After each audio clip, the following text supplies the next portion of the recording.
The very oldest language on the face of this earth. Chico di Cabia Mapuni, Chineke, and son of the Ishala, Nina, Cosa, Hansoya, Nana Jama, and Yana Faros, Obanana, all the and then saw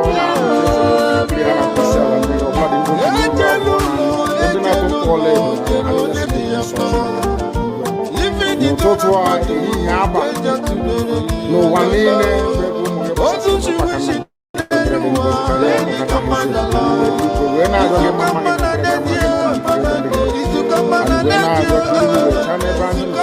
and when I said Kahara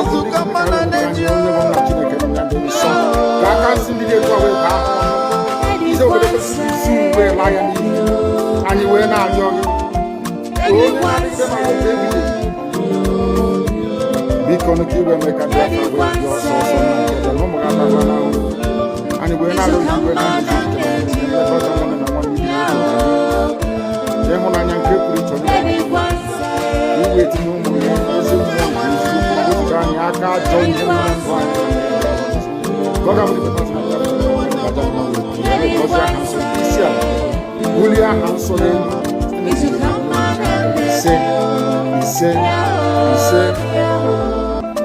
but you know what? They would like you to believe that someone is the cause of it. No. I am the solution, and the only way they can get to you is by kicking me out, which is not possible. I have come. Look with you. After I am done with Nigeria, Biafra will be free and enjoy freedom. Biafra will know the importance of freedom and what happens in 5 years to come. Thank you.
The very oldest language on the face of this earth.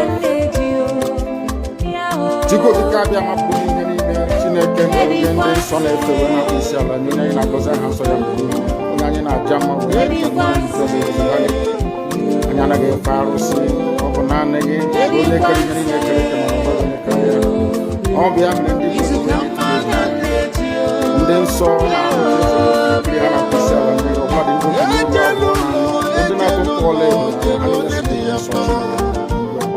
no totua yaba no wanene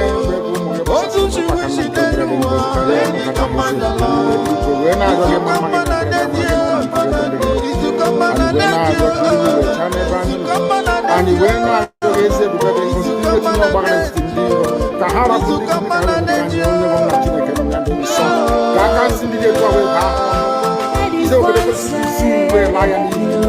and you were not young.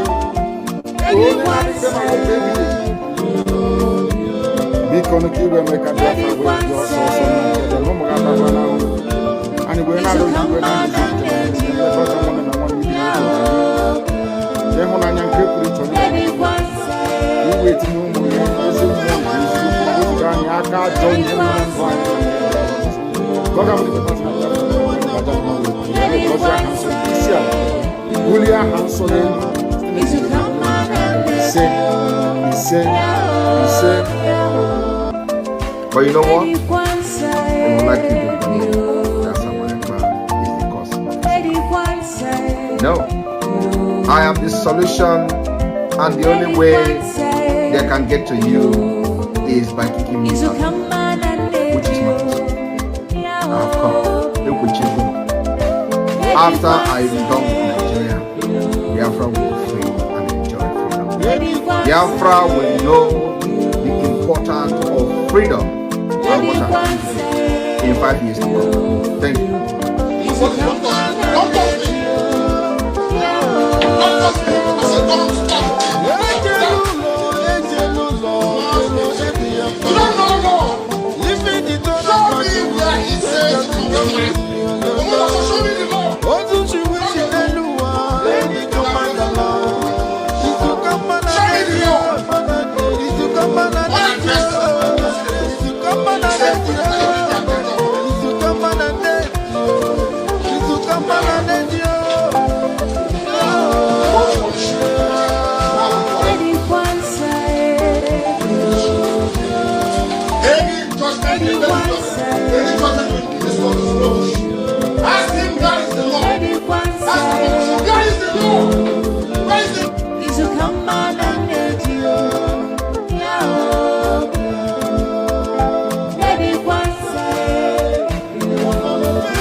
You keep on supporting evil in the zoo, the more your land will be taken from you.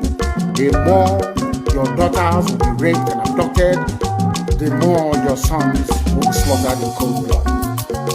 And under one Nigeria, there is nothing you can do about it. Absolutely nothing. Because one idiot that they groomed will rise up and say to you, oh no, it's one Nigeria, there is crime everywhere. Haven't you heard about Zamfara? Haven't you heard about Katsina? There is crime everywhere. That is not the case. The crimes you have in the north, the insecurity you have in the north is as a direct consequence of their own action. They grouped them. Al-Qaeda in the Nigeria, ISIS in West Africa, Boko Haram, Fulani headsmen, bandits, all of them. Who brought them to Nigeria? It's Fulani. Fulani brought them into Nigeria. El-Rufai brought them in. All the government brought them in. Are you deaf and dumb and stupid? When you come out and you pretend, oh, we are one Nigeria, go and show somebody was asking, where is the boundary, where would the boundary of Biafra begin? And I asked the fool, where did the boundary of Nigeria begin? People from Niger come in and go as they like. Most of these idiots are from Niger. They are building a pipeline to Niger. They are building a railway line to Niger. They are building roads to Niger. Whereas where the money comes from, which is Biafra land, we don't have those infrastructure. No, we don't. But you're taking our money. You come to you come to Ohaji, you come to everybody, you come to Agule, you come to Ebo, you take our resources, sell it, get the money, and now you're building a way to Nigeria, and you want me to be happy with you. Clap for your Nigeria. One Nigeria. I think you are insane. You come to my land, you take our oil, you take our gas, you take our manpower, you take everything, our VAT, our tax, everything. You are now building a road from Katsina to Niger. Airport to Niger. Refinery to Niger. You take oil, you from my land, you take it to Niger, you refine it, you bring it back to me as a refined petroleum. And you're telling me that country is viable. You're telling me that Nigeria should be supported. You are in one Nigeria. You're not going anywhere and you're dying every day. Because those that they appointed to speak for you, they gave them money. So they will come out, pages of the newspapers to give the world the living impression that everything is okay when things are not. Go and see the contradictions in it. Nigeria is not working. We are marginalized. And then you come back to say Nigeria is one. We must stay in it together. Are you not foolish? These are the useless intellectuals that you have. On one hand, say Nigeria is not working. You're marginalized. You are being discriminated against. You are suffering. They are killing you everywhere. And you come back to the same place and say Nigeria must be one. Had Nigerians gotten together to say they want to be part of this useless contraption, that's entirely their business. I'm a Democrat, I'm subscribed to it. But have you asked yourself this question? Why is it that all those asking you to remain in one Nigeria has something to gain from Nigeria, or they have benefited in the past? Nothing more, nothing less. I saw the letter that Herbert wrote to President Biden. In it, Herbert said to come and help us fight terrorism in order to ensure that there will be no regional destabilization. That is their game plan at the U.S. State Department for very many years, until we stepped in. They keep plotting out these lies. Once Nigeria breaks up, there will be destabilization in the entire region. I say that because you don't understand African history. Most of these people are not Igbo. When I say it, they say I'm insulting them. No, I'm not insulting you. Most of them are Igbo. In Africa, we are tribal creatures in Africa. In Africa, we are tribal creatures in Africa. We always go back to our village where we are born, where our umbilical cord, our long, where it was buried. That's where we come from. That is why every Christmas, Easter, New Year festival, August meeting, you see us migrating back to where we come from. And I keep saying these things to Africans, they don't understand it. They don't understand it. Everywhere in Africa, during Christmas, if you like, be in South Africa, if you like, let it be in Kenya, let it be in Rwanda, everybody from the capital goes to the village. If you go to Accra, the same thing happens. This past Christmas, if you like, go to Cotonou. Our Father who art in heaven, none that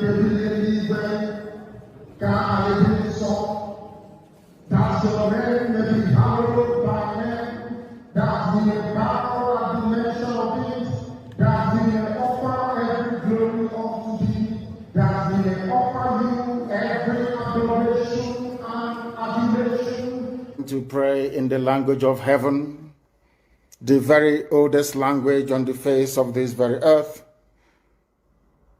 Chukwu okike abịa mapụrụ m ihe niile, Chineke na onye ndị nsọ na-efe wee na-akpụ isi ala nye onye anyị na-agọzi aha nsọ ya mgbe niile, onye anyị na-aja mma wee na-eto anyị enweghị iche ọzọ ewezuga gị. Anyị anaghị efe arụsị, ọ bụ naanị gị bụ onye kere ihe niile kere eke mana omeghị onye kere ya. Ọ bụ ya mere ndị Igbo ji wee na-etu gị ebighị ebi. Ndị nsọ na-agba oche eze gị okirikiri ha na-akpụ isi ala nye gị, ọbụladị ndị okenye oru abụọ na anọ bụ ndị na-atụ mkpọ ọla edo na ana ha niile si na-ede nsọ Chineke nna nke igwe. N'ụtụtụ a, ehihie, abalị, n'ụwa niile bụ ebe ụmụ gị gbasasịrị ka ụkpaka nna nke ebere dị ngọzi ka anyị na-akpọkọta ha eze ebube n'ime eluigwe wee na-arịọ gị mma gị na ebere gị, amara gị na ọmịiko gị ebe ndị gị nọ. Anyị wee na-arịọ ka iru gị wee chaa n'ebe anyị nọ. Anyị wee na-arịọ gị eze ebube dị ngọzi ka iwe tinye ọgbaghara n'etiti ndị iro, ka ha rabụ ndị kụziri ka ha wee megide anyị, onye nwe m na Chineke nna dị nsọ, ka aka nsị ndị dị etu a wee baa ha ọnụ, ije obodo ekwensị bụ zuu wee laa ya n'iyi. Anyị wee na-arịọ gị, onye na-adịgide ma ruo mgbe ebighị ebi, biko ka iwe mee ka Biafra wee bịa ọsọ ọsọ nna nke ebere na ụmụ gị atakwala n'ahụhụ. Anyị wee na-arịọ gị iwe na anyị ezi echiche na amamihe, mmekọrịta nwanne na nwanne ịdị n'otu ọganiru, ịhụnanya nke pụrụ iche onye nwe m na Chineke nna, ka iwe etinye ụmụ gị ezi mmụọ nke eziokwu ma wezuga anyị aka ajọ ihe n'ime ndụ anyị nna nke ebere dị ngọzi. Ka ọ ga-abụ na ikpeta maazị na Biafra ga-abịa, anyị ga-aja gị mma wee too gị wee gọzie aha nsọ gị, isi ala nye gị, bulie aha nsọ gị elu site n'ebighị ebi ma ruo n'ebighị ebi ka a na-arịọ gị ise ise ise.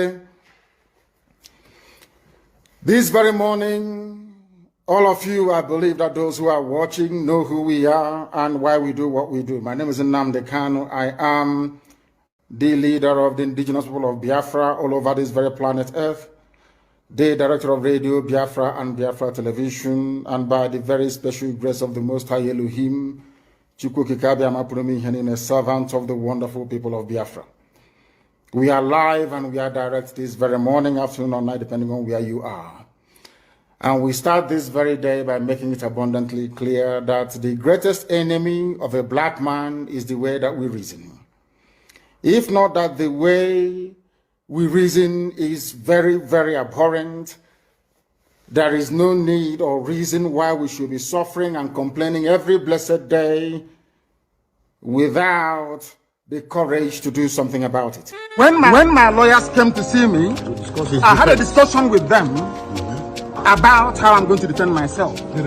I told them that no court in Nigeria has jurisdiction to try me. Because since this offense was committed in England, so they said, it's only a UK court that can give a Nigerian court the authority to proceed, isn't it? Based on that, they now amended the charge again. I removed London. Location of the broadcast.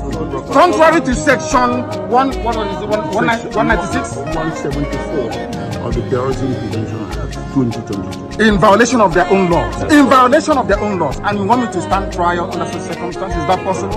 Nnamdi Kanu to stand trial where these shenanigans are going on? It's not possible. Anybody standing in trial or coming to try me is a terrorist. That's what they are not saying. Not me. As simple as that. Section 2, subsection 3F of Terrorism Prevention and Prohibition Act. That's what it says. Any cause considered to try me is committed an act of terrorism. Yes. Very clear.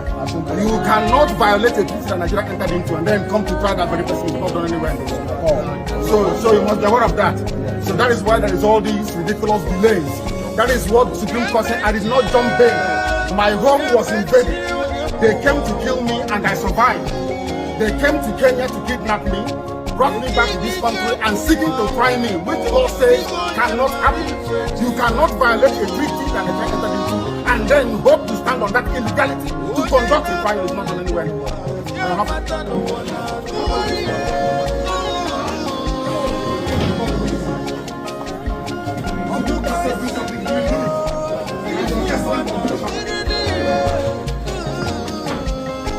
And you wonder why God cost you people.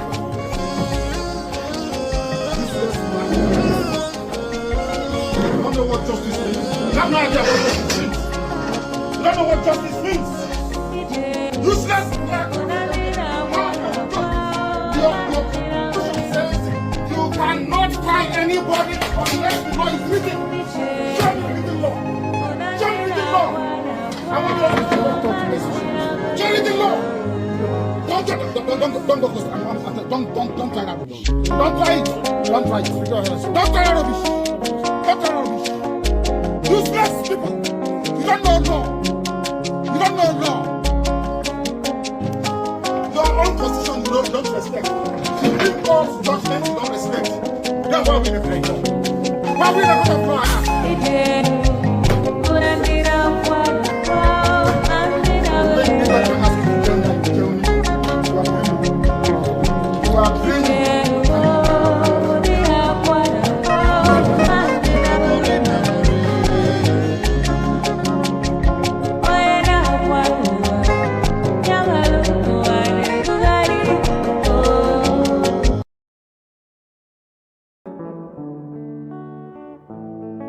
Britain and Biafra, the case for genocide examined.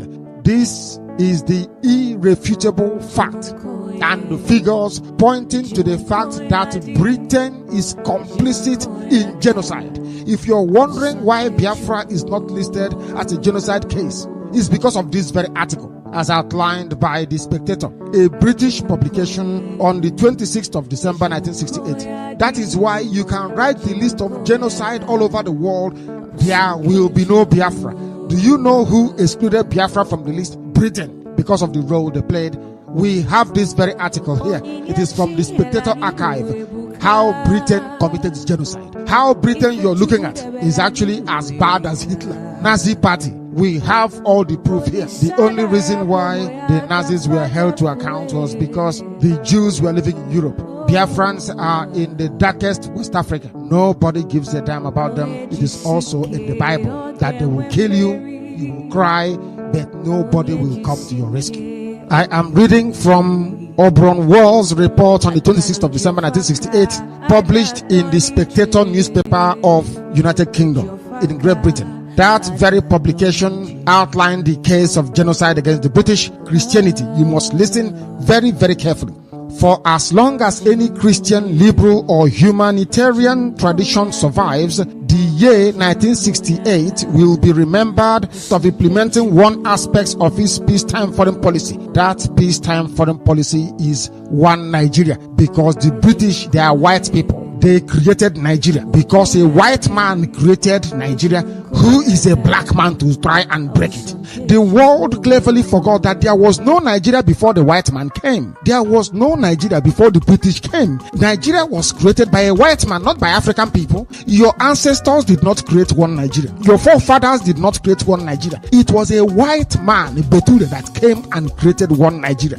The British government at the time, under Harold Wilson's Labour Party, wanted to maintain this white supremacist approach. We are white people. How dare you black monkeys from Africa try to break something that we created? As I told you before, as I read yesterday from the scriptures, as Britain was committing genocide in Biafra land, British people did not know about it. Till tomorrow morning, ordinary British people don't know what their government did, because there was a blanket coverage all the way throughout. No independent media. People like The Spectator or the likes of Frederick Forsyth, who we are reporting, nobody was paying attention to them, because BBC decided that we must die. BBC said Biafran people must be killed. How dare you try to stop what we created in Black Africa? Who are you to create Biafra? We are God. Very few people in England have any awareness of the fact that their own country, Britain, was committing atrocity, mass murder in Black Africa. Like most Germans after the war, they will be able to say that they did not know what was being done in their name. British people don't know that their government was killing millions upon millions of people in Biafra land for the sake of the British, ordinary British, so they can be looked upon as God, that they are the creators of everything that they survey. Although photographs of the atrocities being perpetrated in Biafra have appeared in most newspapers, the general impression given by the captions and news coverage is that the children are starving to death as the result of famine brought about by the war. Lies did not begin today. Britain was going about covering their lies. But do you know that the reason why Biafra doesn't come up as a major genocide case is because Britain will be implicated in it? The same way that the world viewed Germans after the whole Nazi debacle is how the world would have viewed Britain. They don't want to be seen as mass killers, so they go about pretending. They go about suppressing the very fact that Biafrans were murdered in their millions. Who killed them? Britain and go on. Here is irrefutable fact. This very article was written by a white man saying that their country was committing genocide. Britain was committing genocide in Biafra land. Britain is complicit in the death of millions of people in Biafra land, and even their own people know it. BBC will say, oh no, it is people are starving because of famine. We don't suffer from famine in Biafra land. We have rainy season. There is no famine. We have never had any famine in Biafra land before in our history. Never. All of a sudden, there is famine. Not a single newspaper has seen it fit. Even The Spectator was angry. This very white man writing was so upset as to what was happening. Not a single newspaper in England has seen fit to point out that the children are dying as a direct and intended result of a siege which is supported by the British government. When I told you that Britain enforced air, land and sea blockade, it's called a siege, you won't believe me. But here it is being confirmed by white people. This is an article written by a white man in a British newspaper as far back as 1968, reminding the British people that you people are here pretending you don't know what is happening. Your government is killing people in Biafra. Biafran people are dying as a direct result of the blockade of Biafra land by the British. It's very clear for the world to see. Very, very clear for the world to see. And they will pay the compensation for this. We are presenting to you this very evening the irrefutable fact and figures that we did not fight Hausa Fulani, they are nobody. We fought the British. The British enforced a very criminal air, land and sea blockade to stop us from getting food and arms during the war. But Britain was writing to Russia, asking Russia to provide arms to go on. Without the British, we will take over Hausa land in 2 weeks. In 2 weeks, we take it over. It's the British supporting them. and the evidence is here for the whole world to see. Everybody must have a copy of this. Very, very critical and important, so that when you look at Britain, you know that Britain are killers. When you look at the British government, you will know that they are murderers. The same way you view Adolf Hitler is how you should view a British government, because they are also killers. In 1776, the United States separated from the United Kingdom by declaration. Today, they are the world power. In 1830, Belgium separated from Netherlands. Today, they are one of the most powerful countries in Europe. Both of the countries. In 1965, Singapore separated from Malaysia. Today, they have transformed into global financial hub as a result of the separation. Why is it that when we call for separation, Nigeria and their criminals will be calling us terrorists? Don't fall for it. The past separation has led to the upsurge of economic development in the case of India and Pakistan, Norway, Denmark, Switzerland. Each of these separation has led to the upsurge of economic development. In 2002, East Timor separated from Indonesia. In 1921, Ireland separated from the United Kingdom. Today, they are one of the powerful countries we have. In 1944, Iceland separated from Denmark, demonstrating that nations can part away without violence. Why do you kill Biafrans? Whenever we say we are fed up of Nigeria. In Nigeria, where you have dangerous diversity, in Nigeria, where you have the northern part of Nigeria practicing Islamic State, practicing Islamic Sharia law, and they have different culture, different laws, different rules, different everything. And with that kind of mentality and setup, we can never develop as a nation. That is the reason we call for the separate state, and of course for independent state for Biafra. Apart from the killings, genocide against our people, and jihad. In 1905, Norway and Sweden separated and goes their separate ways. Today, they are one of the most powerful countries in Europe because of the separation. In 1947, India and Pakistan separated. The list can go on. If you don't believe in what we are doing, then you better get out. We're not going to stop. God knows we can never stop until Biafra is restored. We are peace-loving people.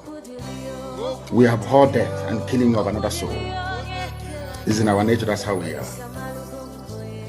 But because of that, they have been coming and killing us all these years. We've kept quiet. They've been killing and killing and killing quiet. We have a case at the ICC. We have a case at Africa Union. We have a case at, what else again? Pending before the UN in New York. We've been to Geneva to tender our case. Before UN, till today, nothing. In fact, the more we complain to them, the more they come to abduct and rape our children, the more they come to kill us, the more they want to take over our land and our forests. And who told them that's going to be possible in our time? In a time, in a movement that I lead, you think you can come into our land and take it over? Oh dear. That means under bondage in the zoo will be set free. I said everybody in bondage in the zoo will be set free. I don't hate anybody. I don't despise anybody.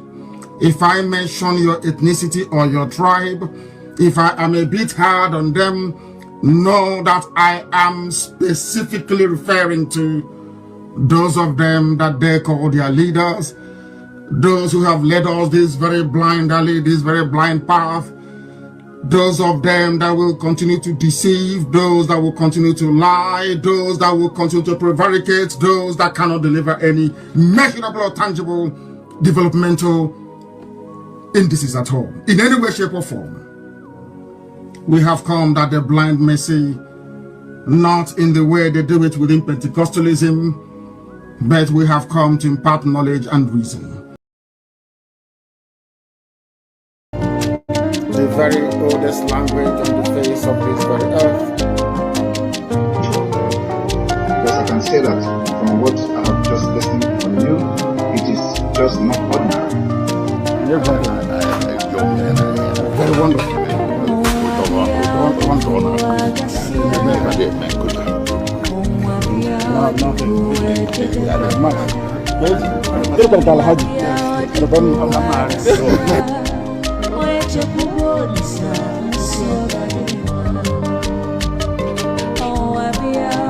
When my lawyers came to see me, I had a discussion with them about how I'm going to defend myself.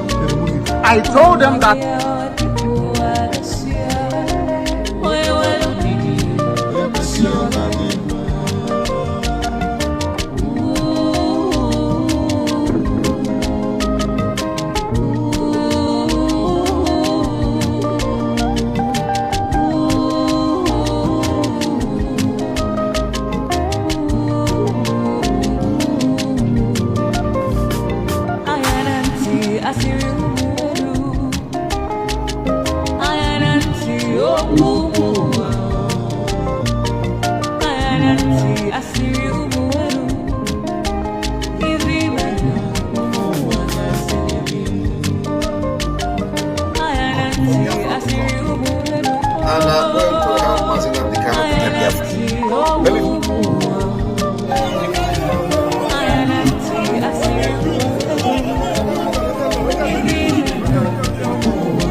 Welcome. Thank you for joining us on today's program. I welcome everyone that have connected to the program wherever you are joining from. If you are joining us from Biafra land, from Nigeria, from Africa, Asia, Europe, America, Australia, Canada, New Zealand, you are joining us from Russia, from China, from Israel, I welcome you to this amazing program. And I thank you for being part of this program. Wherever you are connected from, either you are watching us on TikTok, or you're watching on Facebook, or you're watching us on YouTube where I'm hosting the program, I welcome you and I appreciate you for being part of this very program. Once again, I say good morning, good afternoon, good evening. Accept my greetings according to your time zone. My fellow Biafrans, lovers of freedom across the world, for the sake of those that are joining us for the very first time, or those who are going to come across our video for the very first time, I want to remind you that in this platform, we do not come here to instigate violence. We don't come to this platform to preach hate. We don't come to this platform to attack people or individuals. We do not come here to attack any race or religion. What we do here is to promote and support humanity, more especially to present Biafra as the only remedy to the failed state Nigeria. Biafra being the only remedy to the failed state Nigeria does not denigrate other tribes or other regions. What we are simply saying is that there should be countries created along value system. In Nigeria, countries are forced to be together, even when it is very clear they have nothing in common. The Arewa is totally different from the Yoruba Republic. The Yoruba Republic is different from the United States of Biafra. And the Middle Belt is totally different from the United States of Biafra. So from all these indications and indices, you can see clearly that there is no need being in one place by force. Because we all know that when Nigeria was formed as a company, it was without the consent of the indigenous people. The indigenous people never came together to agree to be part of that Nigeria. So the amalgamation was made by force. And Nigeria has continued to exist through force up to date. Through falsehood, lies, propaganda, and blackmail. They went to the extent of introducing the lie into the constitution of Nigeria that says, we the people, when everyone knows that nobody in Nigeria signed up for the constitution that they are running today. This is not my word. It is the truth and nothing but the truth. And many people have come to their national TV to confirm every single thing I am saying here. You know, sometimes when we say this word, it will be saying because, oh, these Biafran boys are here again. These Igbo boys are here again.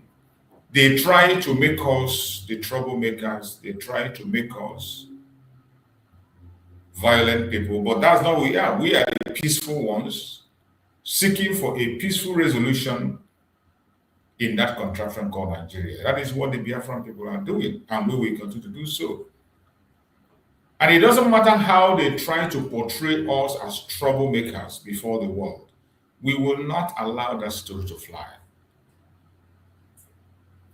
They have done as much as they could. They could not succeed, and they went ahead to proscribe us as terrorists. Even in the midst of that, their proscription, we have remained very, very peaceful. And no other country of the world has termed us as terrorists because they know we are hardworking people, paying our taxes where we are, maintaining peace, and adding to growth of the communities where we find ourselves. But because Nigeria is scared of our success, because Nigeria sees us as a threat, sees our success, our goodwill, our peace as a threat, they continue to paint us as violence before the whole world. Whatever we introduce, they turn it to violence. We call for referendum, they say we call for war. We call for sit at home, they call it violence sit at home. They turn it violent. We agitate, they call us terrorists. We try to secure our land by forming a security outfit, and they call it a militant group.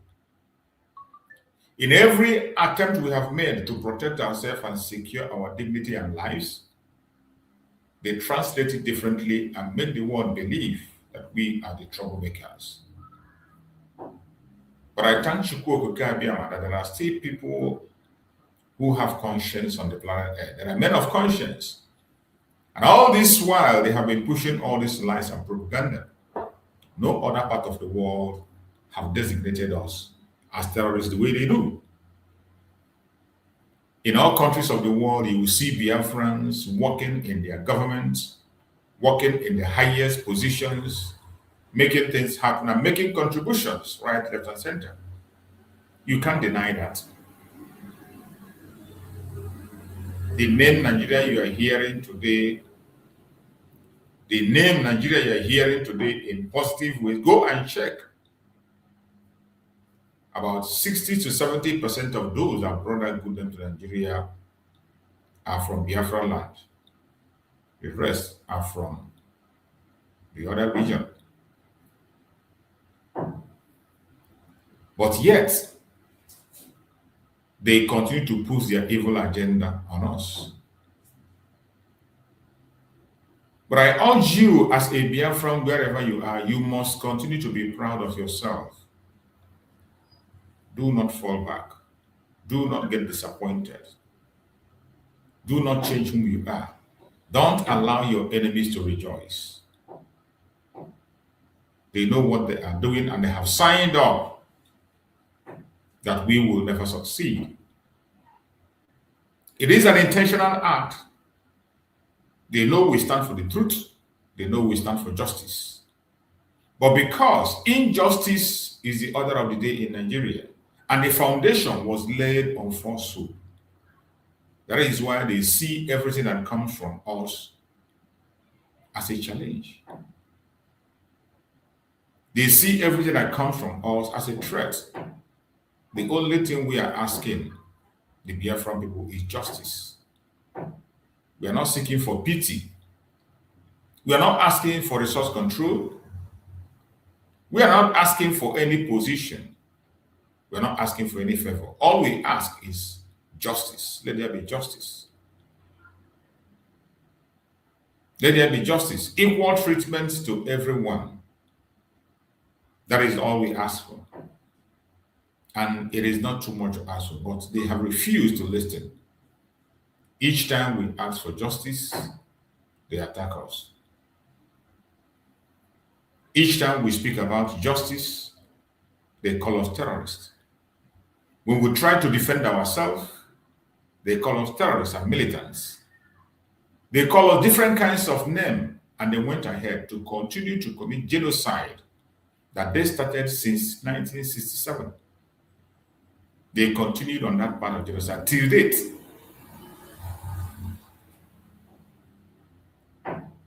We thank Chukwu Okike that at this point in time, the world is paying attention on the atrocities of Nigeria. Though the United States of America have chosen to focus on Christian genocide, which is automatically the genocide against the Biafran people. The Biafran people in Nigeria are more than 90% Christians. Undoubtedly, more than 90% Christians. So when you're hearing about the genocide against Christians in Nigeria, it is genocide against Biafra. It started from the Biafran people. And I thank God that somebody who is not even a Biafran have made a testimony how this genocide started in the north. It was a genocide against the Igbos. And when they say against the Igbos, it is against everyone that comes from the old southeastern region. An ordinary northerner in the northern state of Nigeria sees everybody that comes from the old southeast region as an Igbo person. Continue to deny it at your own risk. Every core northerner sees you. As long as you are from the old southeastern region, they see you as an Igbo man. No matter what your dialect may be, they see you as an Igbo man. And that is why each time there is chaos in the north, each time they attack the Igbos in the north, or the Christians, they focus on every single person that is from the old southeastern region. They don't come and ask you, are you Ijo, Efik, Ishakiri? Not even asking you if you are from Edo State. No. As long as they see you as a Christian from the southern part, they see you as an Igbo person and you are a gunner. Once there is trouble, they face you and they take you out. But it is sad that people ignore these very serious signs. People still deny this very fact and chose to expose themselves to more attack, to more destruction on a daily basis. Well, we have spoken enough about that. Mazen Nandi can do the great job to awaken every single person living in the old southeastern region. Mazen Nandi can do a great job to awaken us.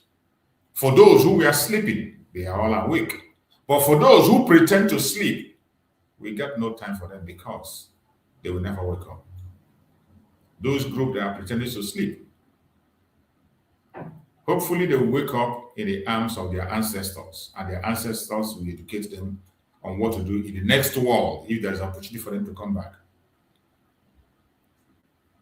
So wherever you are watching this program from, I welcome you.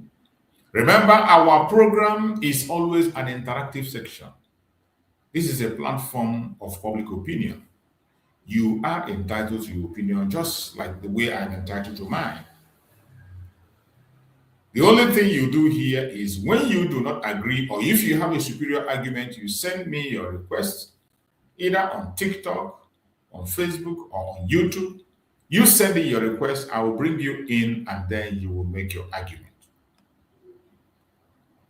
One thing you should have at the back of your mind is that you must not agree with everything I say. Likewise, myself, I must not agree with everything that you say. You are entitled to opinion. All you need to do is to come on, bring on your superior argument with facts. Try as much as possible to be civil. It doesn't matter how angry you are, it doesn't matter how dissatisfied you are. Be civil. As long as you're civil, at the end of the day, you're going to find an answer to the many questions you have in your mind to ask. Any question I cannot provide an answer to, I will tell you I don't have an answer to it. And maybe we go back for our homework and come back with the answer. We are here to educate the world about our situation, more especially Biafra issue. I am a Biafran, an Igbo Biafran at that. So when I present my own nation Biafra case, do not get angry, do not get agitated. You are entitled to pursue your own freedom, wherever you come from, whether you are an Arewa person, Yoruba person, you are from the Middle Belt, or from other parts of the world. If you are from other part of the world and you feel that you need to fight for your people, feel free. You're welcome. We'll give you a chance to speak. We have something in common with every single person that is fighting for freedom, regardless their religion, regardless their education, regardless their ideology or orientation. As long as you're genuinely seeking for freedom, we are in line with you and we will give you a voice.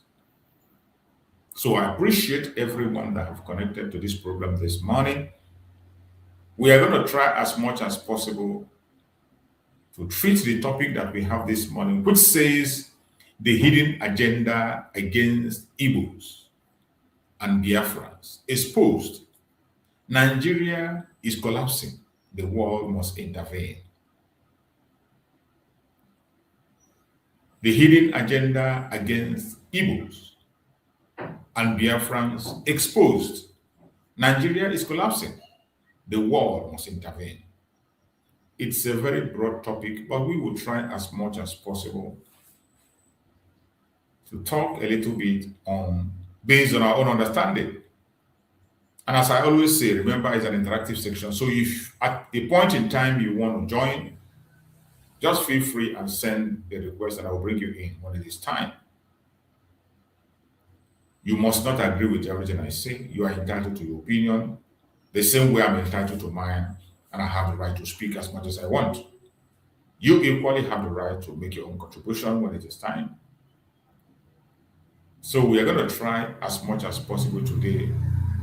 In this time that we are in a very festive period. We are in the Christmas period. Today is the 17th of December. The year is fast running. We have less than 15 days to say goodbye to the year. Some few days now, then we're going to say goodbye to 2025. Already, so many people have already started doing their New Year resolutions. Many people are starting to think of how to start up in the next year. People are already looking back to see the battle they have fought throughout the whole year and where it got them to. Looking towards corrections, we have to make corrections, and where to make additions, and we have to increase force. These are facts of life. Most importantly, we thank Chukwu Abiyama, who has made it possible for us to still be around up to these days. In the face of heavy attack against us, in the face of heavy attack against us, we are still alive and kicking. We still come online and we talk. We have numerous attacks. Even in our platform, the attack is increasing, not just from our enemies, even from those who pretend to be friends. The unfriendly friends. Attack coming from our fellow Biafrans, the same people we are fighting for. They still attack us. Both on our program, on our channel, trying to suppress what we are doing. But in the midst of all those attacks, look at where we are. We have been able to carry it to 17th of December, and we are going to carry it and say goodbye to this year. And next year, we will still continue on a very higher level, better than what we have done before. So wherever you are and you have made it this far, you have every reason to thank Chukwu and continue to do what you are doing. Whatever thing you are doing to pursue your freedom, in the course of your freedom, intensify your effort. There are challenges. I'm not going to tell you there are no challenges. There are so many challenges, so many confusions, right, left, and center. But I urge you to stand strong. All these things are bound to happen. Freedom doesn't come cheap. It comes with heavy sacrifice. Sometimes we need to sacrifice our life to be free. Sometimes it will require you to sacrifice your life to be free. Just like you saw our great-grandparents did when they were taken to slavery in the United States. When they were taken to slavery in the United States, they saw that the only way out for them to be free from that slavery is to take their life. When the Igbos were taken to slavery in the United States of America, the only option that is left for them to become a free people is death. To show you how freedom is important to us, they walked into the sea, holding hands together, and they drowned themselves just to free themselves from slavery. You can understand how we avoid slavery. Under no circumstances will an Igbo man accept slavery, second-class position. No. We will work our ass up to be there on top. Under no circumstances, we don't accept slavery. We don't. We can't stay down. And this is one of the reasons the Nigerian caliphate hates us so much. You saw them when they confessed to us that they confessed and said that when you take an Igbo man and put him in a labor camp, in that labor camp, he is going to emerge as a hero. This is the annoyance they pointed out. When Ahmadu Bello was interviewed, why are you so obsessed with these Igbo people? Because they complain. After the amalgamation and their so-called independence, their complaint was Igbo, Igbo, Igbo, Igbo, Igbo, Igbo. And a BBC correspondent came out, which many of you have seen the video, and asked, why are you so obsessed about these Igbo people? And all of us kept our ear. We wanted to hear the crime we have committed. The only crime that Ahmadu Bello pointed out that we committed is that we are hardworking. That we are so hardworking that when you put us in a labor camp, we cannot stay down and fold our hands. We will work our ass up and become a hero in that labor camp. My brothers, my sisters that are watching, tell me, is that a crime? Is it a crime to be hardworking? Is it a crime to be industrious? Is it a crime to refuse failure? Is it a crime to work your ass up to succeed? For as far as I know, it is not a crime. But this is what the caliphate sees as a crime that we have committed. This is why they hate us. This is why they abhor us. This is why Nigerian government with the caliphate, with the support of the British, have refused to allow us to breathe. They have refused to allow us to breathe. They went ahead to take away every single penny that we earned, no matter how rich you are, and they gave us 20 pounds to see if they can take away the economy from our hands, if they can make us impoverish and control us. To their surprise, from 20 pounds, we emerge as the holders of the economy today. This is the anger of the caliphates. This is the anger of the Zoological Republic that they were not even ashamed to hide in an international interview conducted by a Westerner. Why are you so obsessed with the Igbos. Every ears we are open to hear, oh, they have taken over our land. Oh, they take the life of your brothers or your sisters. They took over your land. They took over your business. No, we didn't hear that. The only excuse he gave that they are so industrial that when you put them in a labor camp, they will imagine a hero as a hero. Which is to say that we cannot be subdued. It is clear to them that we cannot be subdued. We cannot be enslaved. That is the anger of the Caliphate, the British, and the Nigerian system itself today against the Igbos. That is the crime we have committed. That they are fighting every day to put policies that will keep us enslaved, policies that continue to press us down. They put in position policies that will make sure that we do not exceed certain level. But whom God have blessed, no one can curse. If not for the blessings of God, for the courage of our people, for the hard working of our people, we will not be, nobody will be talking about Biafra today. Nobody will even be seen as an Igbo person. They push up to the extent that they put certain policies that people begin to deny their name. It went to the extent of people changing their name, changing their language, embracing something that doesn't exist. People denying their ancestral heritage. Something that has never happened in any planet. People deny their own heritage. People changing their own name.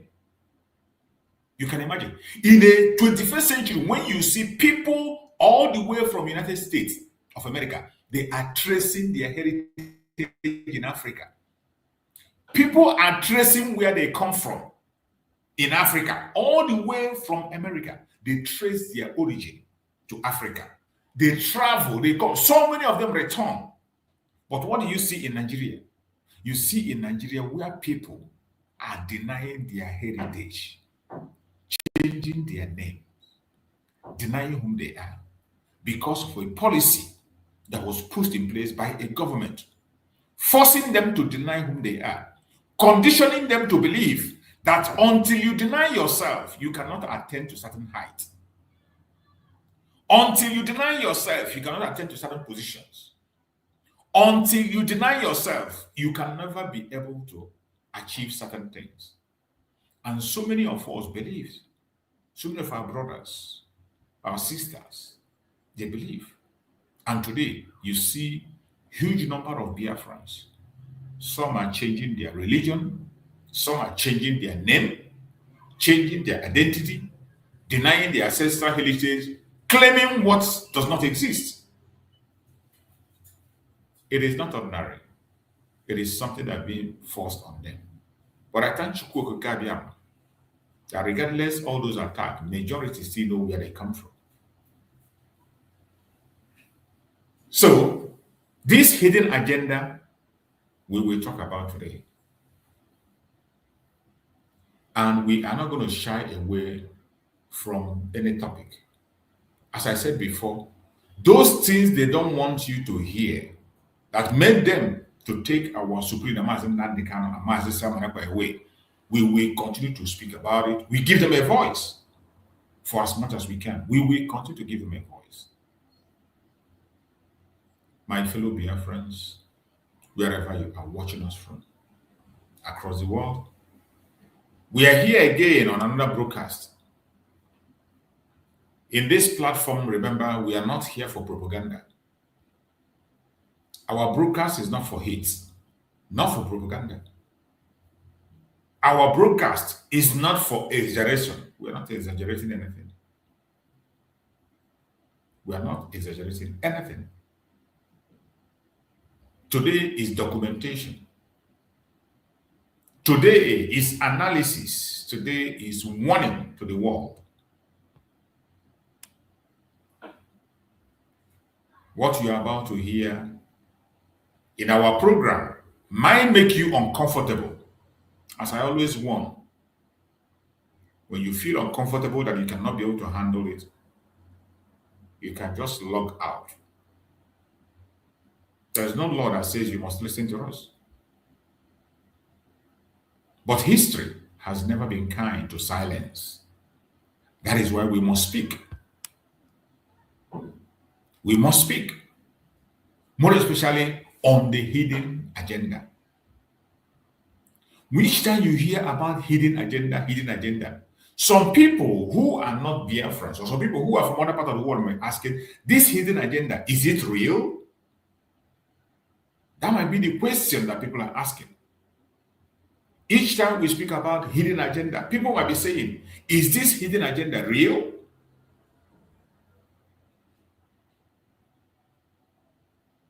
For us to answer this effectively, we will begin with a simple question. And I want to ask, can decades of marginalization, exclusion, insecurity be an accident? I am asking a question. Can decades of marginalization, decades of exclusion, and decades of insecurity be an accident? That is my question that you need to answer for yourself. When a pattern repeats itself over and over, it stops being coincidence, it becomes policy. This is a fact, an undeniable fact, that when a pattern repeats itself over and over, it stops being coincidence. You cannot have it to be coincidence. It becomes a policy. And that is what we see in the case of the Zoological Republic and Nigeria.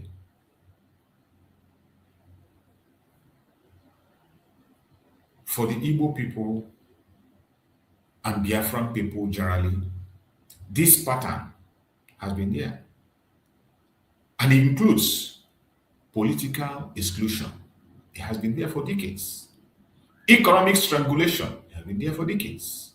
Militarization of civilian region. Criminalization of self-expression.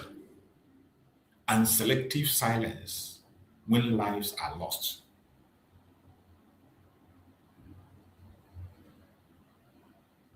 This is not paranoia. This is structure. It is a structure, a policy put in place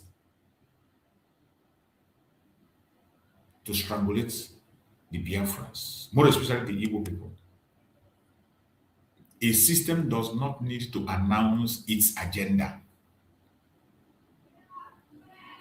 Its action speaks louder. So when we talk about agenda, the hidden agenda, don't expect Nigeria to come and announce that hidden agenda. The only thing you need to do is to focus on the actions that are being taken by the Nigerian government, the policies that are being put in place by Nigerian government. In that, you can see the reputation of a certain system. And there you will find the agenda. It is not a coincidence. Don't wait for them to announce it. It's in action. Action speaks loudly. Check the actions of Nigerian government and their policies towards the Biafran people, more especially the Igbo Biafrans. When you look critically and closely, you will see the hidden agenda. But in the midst of all these things, in the midst of all the strangulation, in the midst of all the policies, despite everything, one truth remains undeniable. There is one truth that remains undeniable. The Igbos people continue to survive. We continue to survive. The Biafrans, more especially the Igbos, they continue to survive in the midst of all their policies, strangulations. the hidden agenda, we continue to survive. Not because the system favors them. No. We are not surviving because the system favors us. No, it is not. But because survival is coded into our identity. Survival have been coded into our identity. That is why we survive. And that is why most time I say, just like the insecurity in Nigeria, the war that is coming, the invasive war of the Fulani that is coming, and I say, the people that can be able to survive every situation, even in the war that is coming today, the jihad that is coming today, against the indigenous people in Nigeria, the only people that can survive perfectly well remains the Biafran people. The only people that is guaranteed that they will survive, it doesn't matter what you do, is Biafran people, because survival is coded into our identity. There's nothing you can do. We will always survive. That's why I laugh. When you see some people, they take away their mind from the real enemy that is holding everybody captive. Instead of them focusing on those enemies to fight them, they channel their energy on their brother, on their sister. Some, you come to their platform, it is about Igbo this, Igbo that, Igbo this, Igbo that.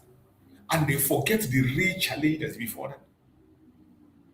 For us, we are already coded with survival instinct.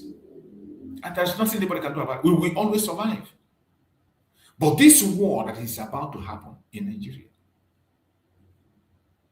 the jihad that is already ongoing, that testimonies have come from different corners, even from security officers of Nigeria.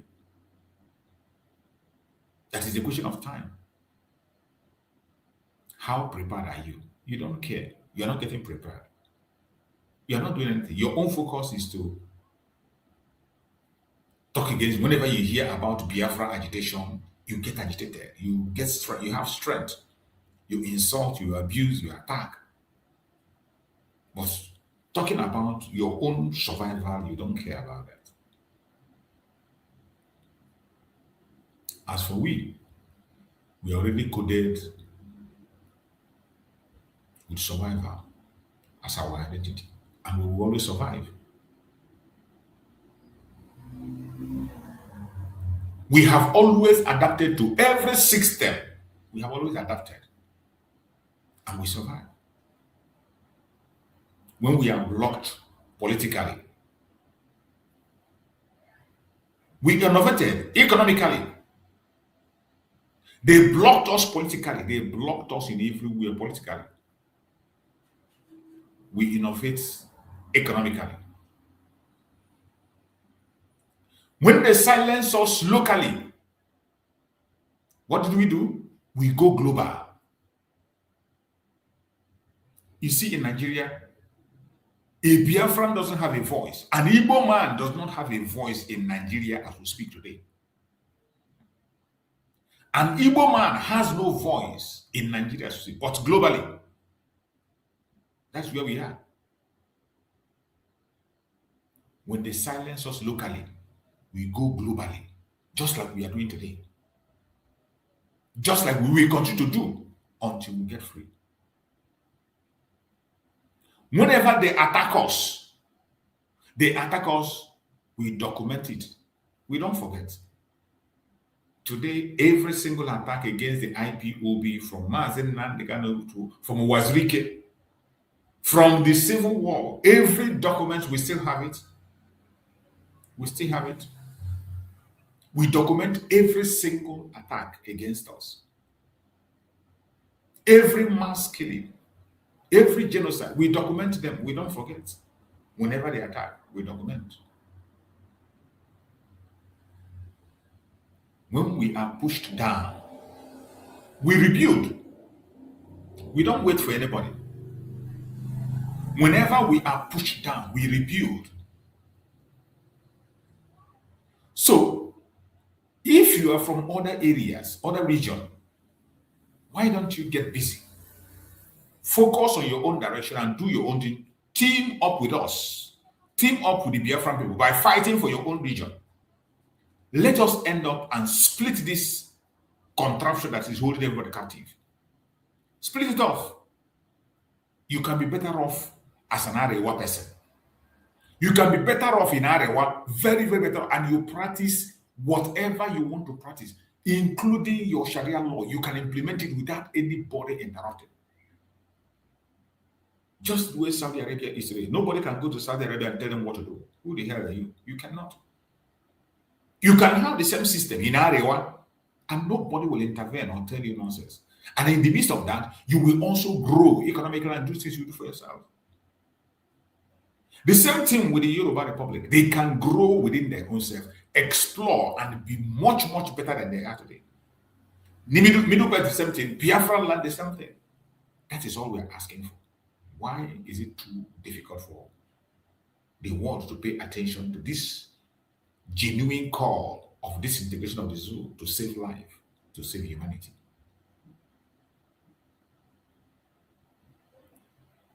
Everybody should wake up. For us, the Biafra people, we can adapt.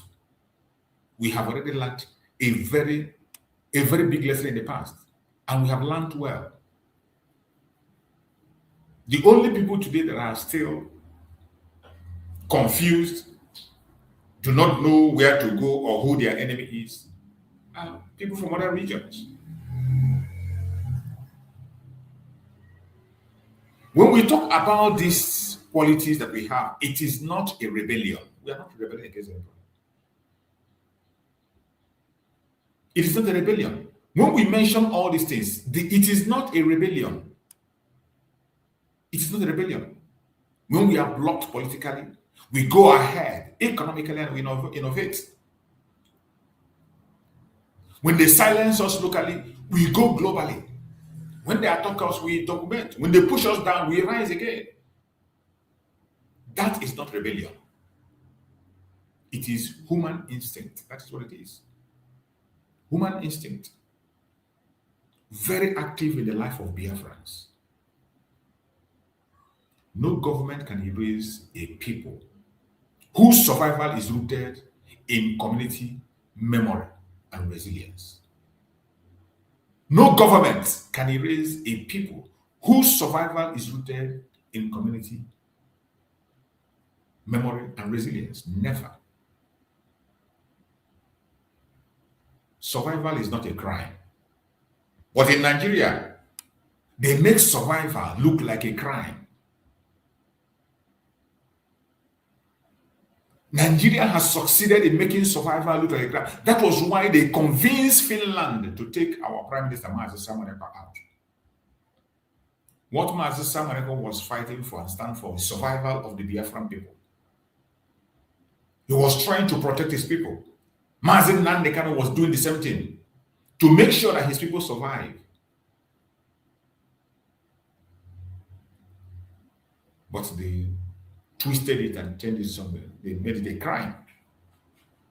Survival is not a crime. Has never been and will never be. Let me be very clear. Wanting safety is not extremism. Wanting safety is not extremism. Now, somebody wants to be secure. You want your area to be secure. We are talking about the security of life and property in your area. When you are discussing security, safety, trying to secure your people, secure your area, secure your environment, that is not extremism. It is not extremism. In any way, form, or shape, it is not extremism. Wanting dignity is not terrorism. But that is what you see. Because we demand for dignity, we demand for safety, we are being seen as extremists. We are being seen as terrorists. Mazi Nandekan was only fighting for safety.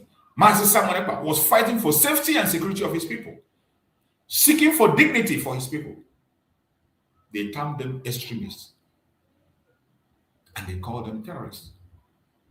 Wanting self-preservation is not a crime. Wanting self-preservation is not a crime, has never been a crime, and will never be a crime. But in the Nigerian system, it is a crime. And that is the only crime we have committed. History teaches us these lessons repeatedly. Whenever a state refuses to protect a group, the group begins to seek alternatives. And that is our case. Since the pogrom in 1966 till date,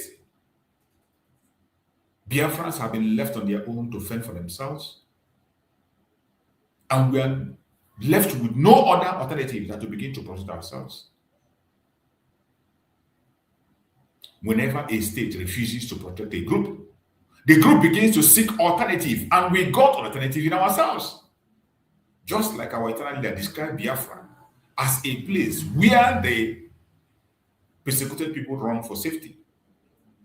That was how our eternal leader, Dim Odumegojukwu, described Biafra during the Civil War. A place where the oppressed people run for safety and security. When the pogrom was going on in the entire Nigeria, the genocide against the Biafran people, the Igbos more especially, in the north, in the southwest, there was no other alternative. There was nothing else to do than to begin to seek alternative. And the alternative we have is Biafra. And that is still the alternative we have up to date, because the same crime is still ongoing today. The same genocide is still ongoing.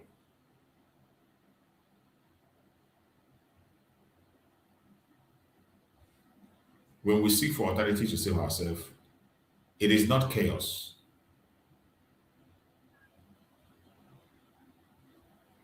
Seeking for alternatives to protect ourselves is not chaos.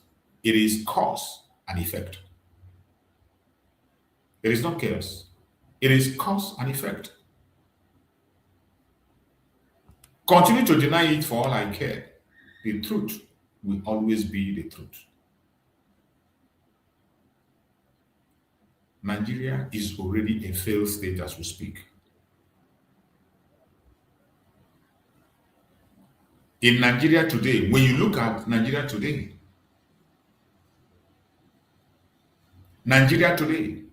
fits into the global warning signs of collapse. Every indices that makes up a failed state are in Nigeria. Just check by yourself. When we use certain terms, some people will say it's too extreme, it's too hard. No. All you need to do is to just make your little research. When we say Nigeria is a failed state, we say Nigeria has collapsed. Just go and check. Nigeria today fits the global warning. All the global warning signs of collapse are there in the zoo. All the global warning signs, they are there in Nigeria. Insecurity is everywhere. Civilians unprotected. Trust in institutions collapse completely. Armed groups operating freely. Justice applied selectively. Fear replacing hope every day. There is nobody in Nigeria you will interview and you tell you about hope. It's all fear. People are living in fear. People are living in fear. There is nobody that talks of hope in that contraption called Nigeria. No genuine, except for those who are deceiving themselves. Except for those who are deceiving themselves for one reason or the other. There's nobody that talks of hope that will come and tell you, oh, because of this or because of that, from this time to this time, that this is what I expect. No, there's none. When a government loses control of security and loses moral authority, collapse becomes inevitable. And when we say Nigeria is collapsed, this is not an insult. It is political science. It is not an insult.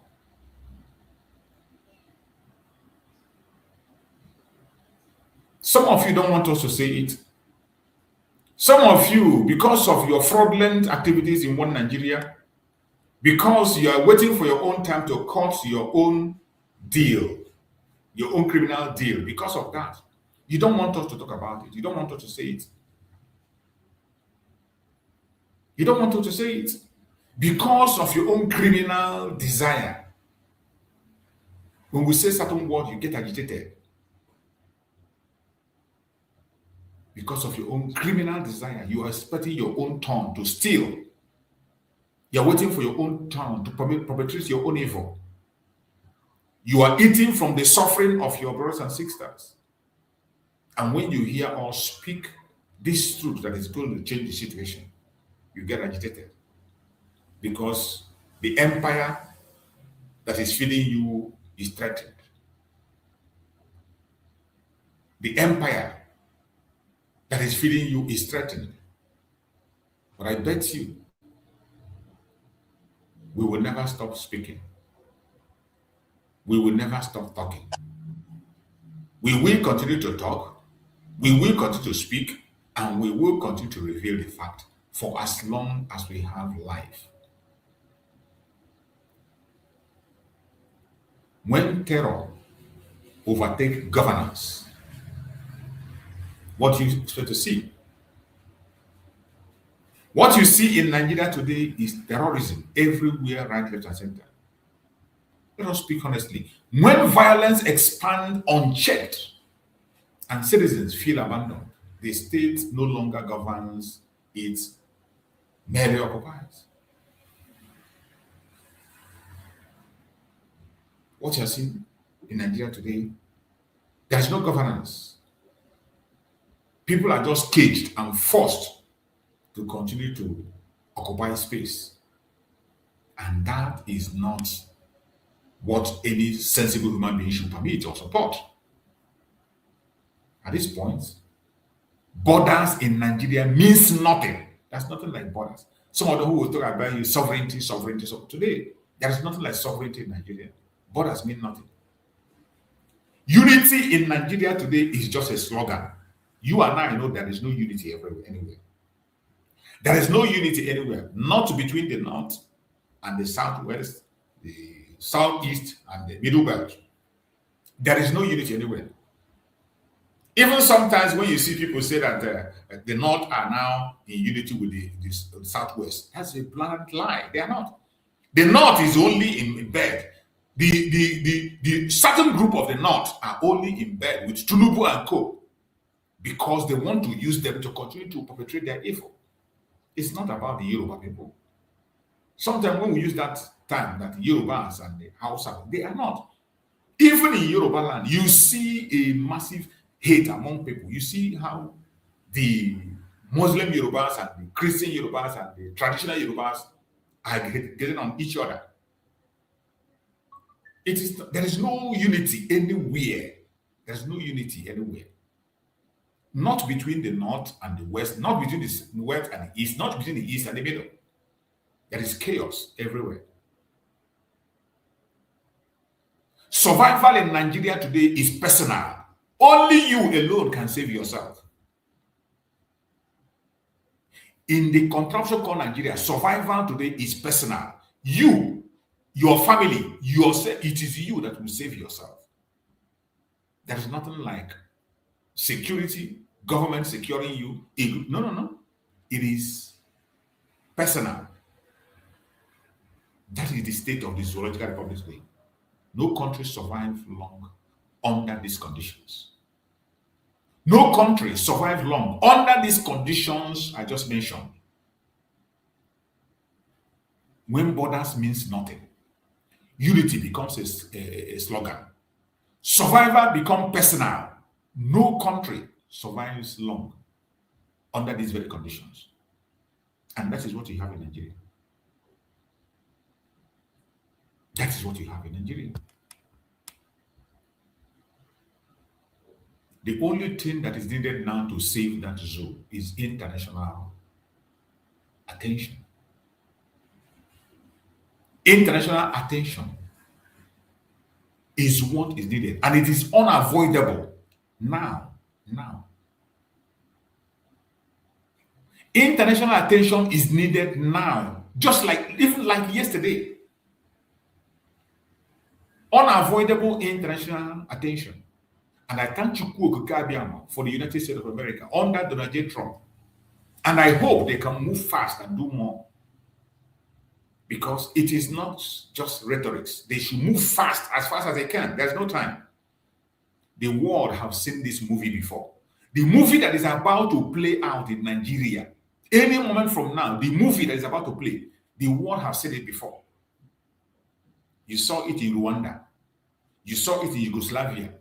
You saw it in Sudan. It is about to play again in Nigeria. And the world is slowly, the United States better move fast. The United States better move fast. That is the only remedy that is remaining. At this point in time, unavoidable international intervention is what is needed. Only that and that alone can save the situation. What is about to happen? The rain that is about to fall. This is not the first time. Remember Rwanda. Remember Yugoslavia. Remember Sudan. It is going to be Nigeria. If the United States and West continue to slow, it is going to happen. As for we Biafrans, we are prepared. We are getting ready. Every Biafran must begin to prepare. If you have not yet gotten yourself ready, I'm sorry. It means you are just living. You are just existing. You are not living. You need to prepare yourself. In each case of Rwanda, Yugoslavia, and Sudan, the warning signs were ignored until it was too late. Remember, during the time of Rwanda, Yugoslavia, and Sudan, the warning signs were ignored by the international community. They kept silent, just like they are doing in the case of Nigeria today. Just like they are playing their games, they are making their rhetorics, ignoring all the signs, even when the people have spoken and said, look at what they're going to do. They ignored until it is too late. Nigeria is approaching that line very, very fast. With the speed of light, Nigeria is approaching that line. International attention is not interference. Has never been and will never be. International attention is not interference, has never been and will never be. It is prevention. That is what it is. Prevention. Silence does not keep peace. Silence feeds collapse.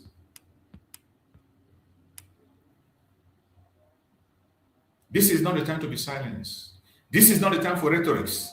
This is not the time for delay. The United States that is already leading. And we appreciate them. We pray for them and we appreciate them, more especially the President of the United States, Donald J. Trump. We appreciate him, we pray for him.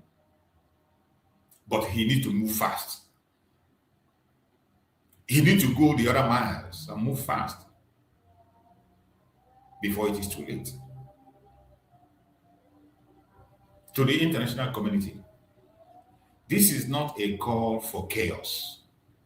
When we speak and we call you, it is not a call for chaos. This is a call for early action, prevention, early action to prevent what is coming, because it's going to happen. It's a question of time. Is it going to happen? It will definitely happen.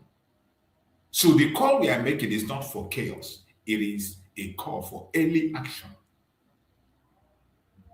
All we are saying is that do not wait for mass displacement before you begin to act. Why do you have to wait for mass displacement of people, mass displacement of human beings before you begin to act? Why do you have to wait for irreversible tragedies? Why do you have to wait for irreversible tragedies before you begin to act? Why?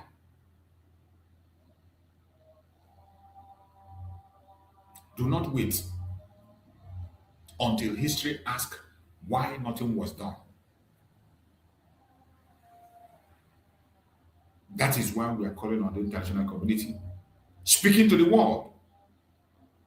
If you come across our program, share the program to all platforms, share to family and friends. Reach out to anybody you can reach to listen to this call. When you are sharing the program, you never can tell. The information might be gotten from you. That is why it is important to share. When you join a program where sensible issues are being discussed to save humanity, you share that program. You never can tell who will come across it. We know there are still good men out there. There are still good women out there. There are very important people in important positions, sensible people that have conscience in important positions. Keep on sharing the information. We believe that one day, that very person that will push that button will be there. Just like Donald Trump. Only one tweet is drawing attention. That same thing can happen as soon as possible. My fellow Biafrans and all the Igbo people across the world, to all my people watching, do not let fear divide you. Don't let fear divide us. Don't. My fellow Biafrans, my fellow Igbo people watching across the world, do not let fear divide us. Do not let desperation erase discipline in our midst. Because you are so desperate, you are no longer disciplined. You don't know what to do and what not to do. Don't allow that. Do not allow provocation destroy clarity. This is an advice to us, we the Biafrans. We must not let fear divide us. We must not let desperation erase discipline. And we must not let provocation destroy clarity. Because survival requires unity. Survival requires unity. It requires intelligence. It requires documentation. It requires strategic thinking. History is shaped not only by resistance, but by wisdom. We are resisting, but in our resistance, we should add wisdom to it. Very, very important. We must add wisdom to our resistance. We cannot shape history only by resistance. No. We must add wisdom to our resistance. Very, very important. So wherever you are joining us from, wherever you are connecting from, I urge you in the name of Chukwuka, please do not get distracted. A lot is happening already, and a lot is going to happen. I urge you in the name of Chukwuka, walk away from distractions. Walk away from distraction. There are many distractions. Many people will make you angry. Even me that is speaking here, I might make you get angry. I might speak in a manner that you don't want. Let that not make you walk away from your freedom. You must not agree with everything I say. If you have a superior argument, bring it on. Let's talk about it. You never can tell. None of us is the master of knowledge here. We are learning every day. And I pray that we will get to our destination as we move. You see? You're welcome, Chi. You're welcome. Go ahead and speak to us, Chi. Thank you, Mazi. Thank you, Mazi Chooks. You're welcome. Good morning to all Igbos and Biafran at large. Biko, msema etiri gị ntụbara gị ose na ihe na-akpa ala. It is very, very funny that we are on this stage. I will just say two topics, just to highlight things for the younger generations. One, the Burkina Bay. what is going on in Burkina Faso currently now. Then 2, to Elijah and Elisha of our time. Ụfọdụ ji Maazị Nnamdi Kanu mara Elijah, then Samuel Ekpa, Elisha. Something going on in Burkina Faso, which the Nigerian government think that they can keep it secretly. But I believe time will tell. It will come out again.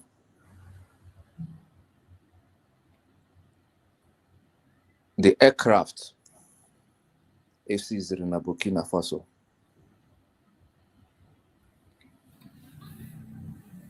Why I am not ihe gbasara aircraft? They are not the 11 soldiers, not even soldiers.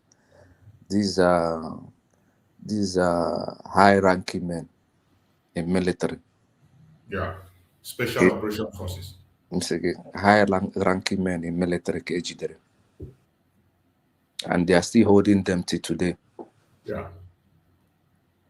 But Eli and Channels TV, as in release the fake news. And most of them, most of Nigerians, the illiterate ones, are now aka na-ewele aka elu. Ime o nwere hem si na m ga-drop oge. But I think I never dropped it due to elu na ala m nọ na agbagharị. But now I will go back to this thing. Before Tinubu abata ọchịchị, I hụrụ ya na helicopter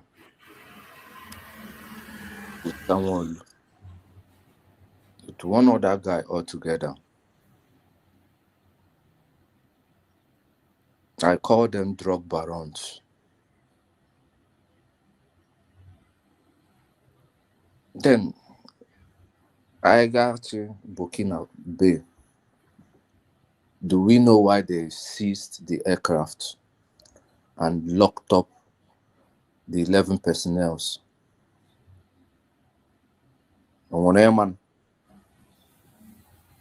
We don't know. But I will tell you guys something. The aircraft was carrying drugs.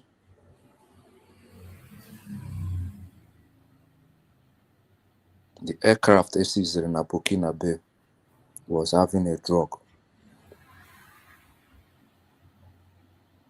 But our government, why they don't want to open up.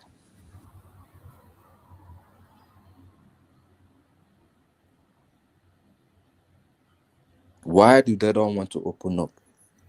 Because one, it seems like we have politicians that deal on drugs. You have politicians that deal on drugs. The military aircraft was not going to bomb or do whatever in any country. No. They have something inside that military craft that the Burkina military or intelligence, they find out, they grounded the aircraft, they did some investigation, which in a couple of days or weeks, we hear it, whether we love it or not. Yeah, I think they have released information of what they saw. What did they say? If they've read They said that aircraft, the aircraft was used for espionage, and they have instruments there to survey the military positions of the Burkina people, and the aircraft have the capacity to transmit information directly to France, just immediately. Forget about France. So that's what the Burkina government spoke. That's what they wrote. That's what they wrote. But Resurrection. do you have any journalist in Burkina Faso? No. Well, it's a very top security issue now. You don't expect they will only control the narrative by themselves. Only what they tell you is what you have to take. Then give them some time. They will tell you more. They will tell you more. That aircraft was, or that aircraft has a drug in it. With time, it will flash out again. Then let's go back to our Elijah and Elisha of our time. Maazị Nnamdi Kanu. Ka ihe eji ikpe Maazị Nnamdi Kanu ikpe. Replayed law. Am I right? Yeah. Then who else again ka eji replayed law kpe na the world?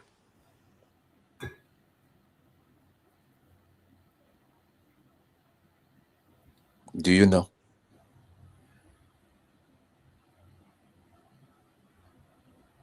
The next person eji replayed law kpe is a Chinese man. A UK Chinese man. But he is from the United Kingdom.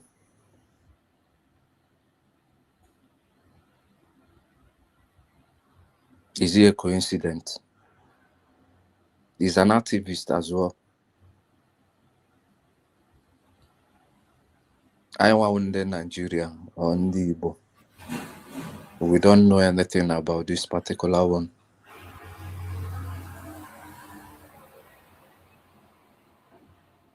Anako story yana ge elu. The guy, they indicted him back to China. Hong Kong has support to go China.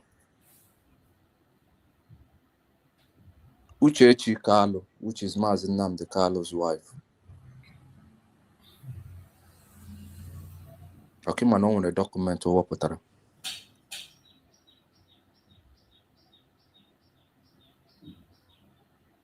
Your problem is not Nigeria. Your problem is Sibia. The United Kingdom marat now. Abia buru Nnamdi Kalu. Every finger will point at them.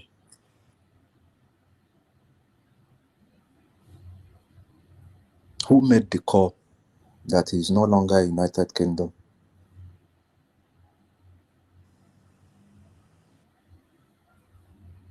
You see, my brother, this thing is so deep that when we keep digging at it, there are some certain findings that now achopota ye bana ka setofia.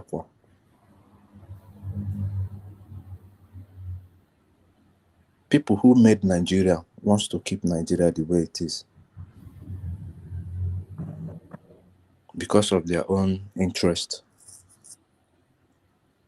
Now, United Kingdom Gawara ICC, Yana ICU Kogin, pertaining on China, which is Lee. The guy short name yeah, Lee. Ghana ba China na ICC.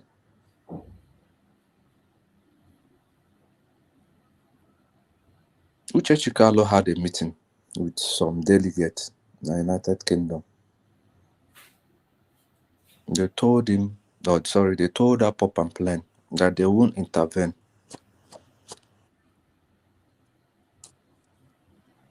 Is it a coincidence that two people are in the same path, but one has a natural resources that will sustain some other people, while the other one is just acting that, look, it's better for their people to stay free from the Chinese government.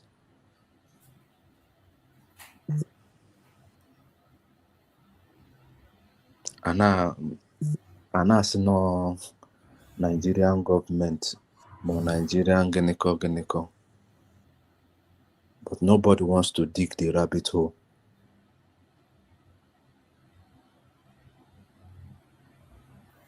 Two things are involved. There's either the legal team of Elijah, and the United Kingdom naga ICC, Hamagawapa ICC. United Kingdom naga aba China akwụkwọ, ha nwa agba United Kingdom akwụkwọ na ICC ahụ, so that the public will understand where and when our problem is coming from. The North is not our problem, or they are part of our problem because they were used. But the main problem is someone that made up Nigeria.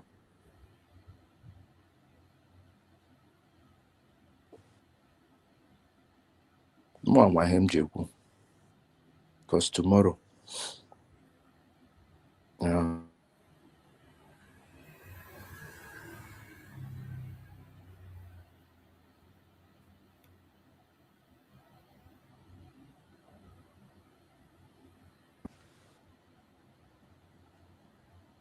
Are you still there? I can't hear you.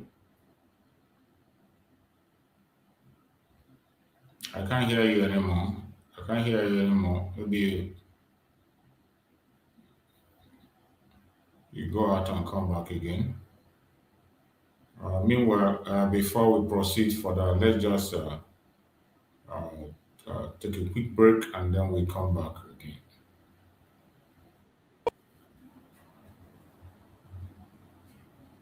Going to pray in the language of heaven, the very oldest language on the face of this very earth. Because I can say that from what I have just listened from you, it is just not ordinary. You're very wonderful.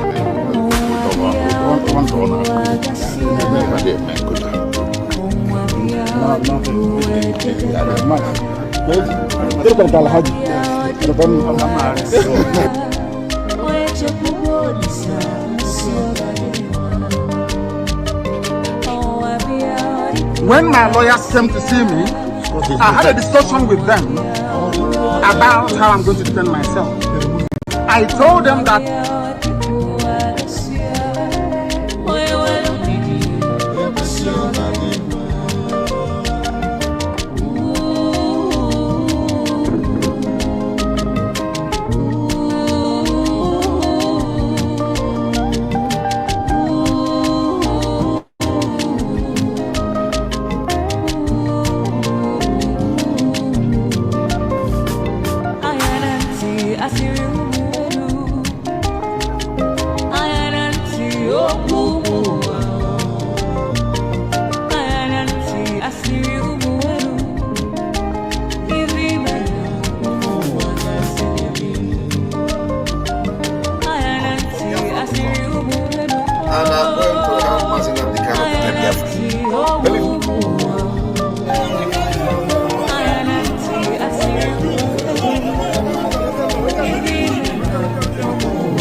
only tribe that practically believes in one Nigeria.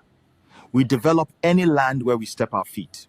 We met swamps in Amuwodofin and Lekki. We legally purchased them and sandfilled them into paradise with our own sweat.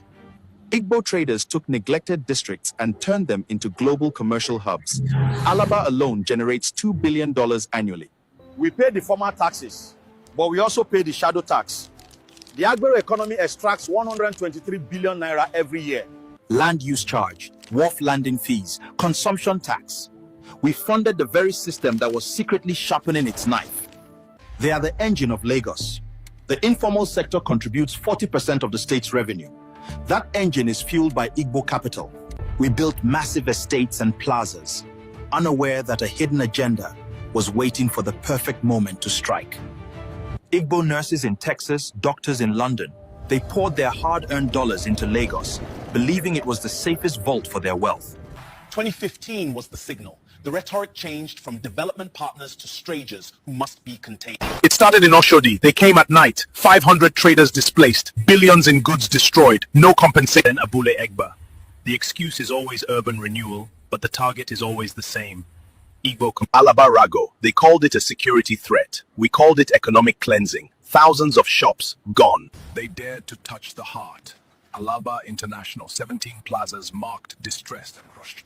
Valentine's Day 2025, trading plazas leveled overnight, no warning, just rubble and heartbreak. October 12th, Festac. While we prayed, bulldozers struck, shops destroyed during worship, a cruel ambush. Even the biggest were not spared. Landmark Beach, $200 million, razed to the ground. 2025, Lekki Phase 1, bulldozers tore down 80% Igbo-owned homes. Our diaspora dreams shattered. In the morning, this was not just demolition, it was a statement. A warning sent across oceans. Win homes built with diaspora capital began to fall one morning. No notice, no warning, just machines tearing into foundations. This was not just a demolition. It was a message to every Igbo abroad. Your investment can be swept away in hours. December 2025. 20 mansions marked for demolition. Families left homeless. The message, you don't belong. Look at the map. The bulldozers don't roam Lagos. They hunt one people, one economy zone with chilling precision. We paid the families, we bought the land legally, but when it gained value, they rewrote the rules, brought their bulldozer to think back. Drainage, right-of-way, master plan. The excuses shift daily, but the outcome never changes. Igbo destruction. From swamp to city you built. And this is your reward, erasure, seizure, and a humiliation carved into the land. Injustice isn't always loud. Sometimes it whispers in the silence of broken shops. It is not just destruction, it is the injustice, the selective enforcement. Through untouched buildings beside shattered dreams, a clear message, your progress is a threat. We thought we were building Nigeria. We were building a house on another man's land. Hey. Mazi. The message is clear. You do not belong here. The hidden agenda is no longer hidden. It is to cripple our commerce, seize our real estate, and lord over our legacy. It's time to turn off the tap. No more billions into the swamp. No more estates for the bulldozers. Why continue to water a garden that produces only thorns? Why build where your children cannot inherit? The era of naive investment is over. The era of strategic retreat has begun. We have the capital, we have the skills, we have the people. What we needed was a lesson, and we have learned it. Imagine if those billions wasted in Lagos were poured into our own soil. We are not just leaving, we are launching. A new economic engine is about to roar to life. That is not a dream. That is the plan. Get ready for part 4, the blueprint. It's time to bring the wealth home. Akuro Ulo. Thank you so much and welcome back. Welcome back. We must continue to encourage our people. It's time to Akuro, as everybody have chosen their own path of revolution. As we are conducting revolution, people should concentrate on being able to focus on our homeland and make sure to return your things back home. We continue to create this awareness that has started from Mazi Nanigami to date, and we will continue to create this awareness. Yeah, welcome back. Chief. Go ahead. Okay. Sorry. Something came into my call. So now, ya ghọọ ilulu nye ndị Igbo. You guys have to understand that the game on ground now, ọ karịrị ndị ugwu. And the next thing I get me now will be with a topic that will divide or deceive our young ones,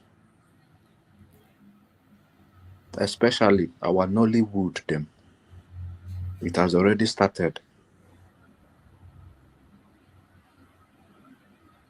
Our chiefs, politicians,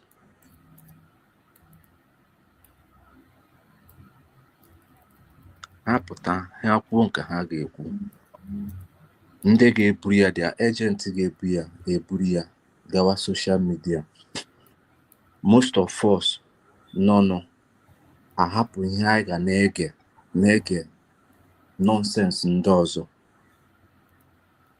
That was what happened in our airline space.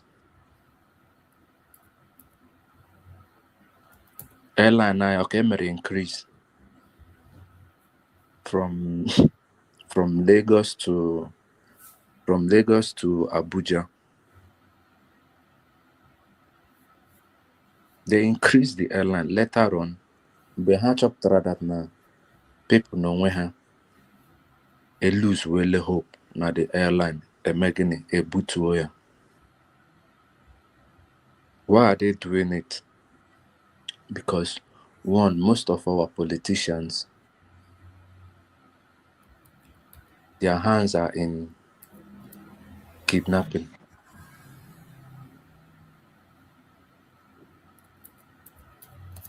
Most of our politicians, their hands not into kidnapping. That is where they derive their means from or source of living from.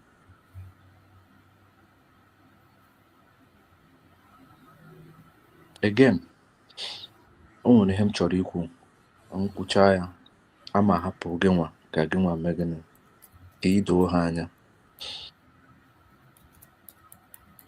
Burkina Faso, onye Traore ya na Remi Tinubu o nwere ike kpara nkata na abụọ kpara nkata.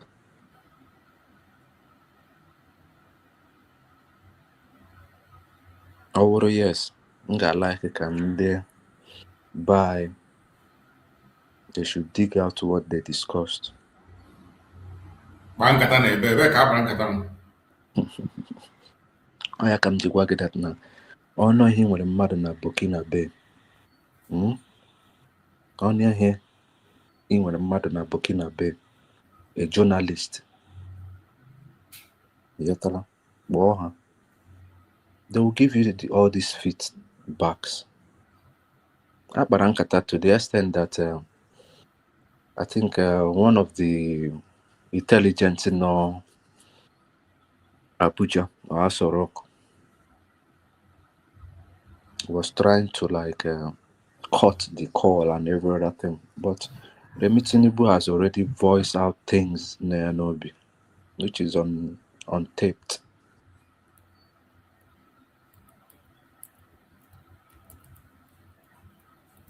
That is why I keep saying the next thing that will happen to Nigeria as a whole is division. We are not united. We can never be united. Nigeria is like an oil company or a company. Who that na manager give be late get oil represent or get another manager too.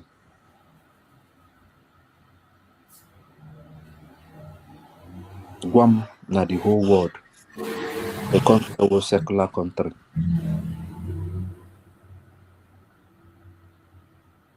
You can't mention any because there is none. The only secular country is Nigeria. And Nigeria was forced into into it. After the amalgamation,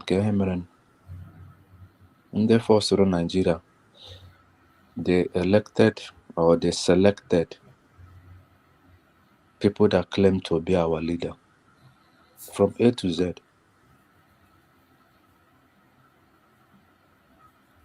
From A to Z.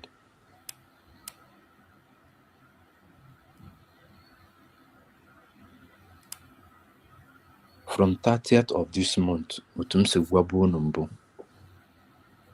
to 9th of January, but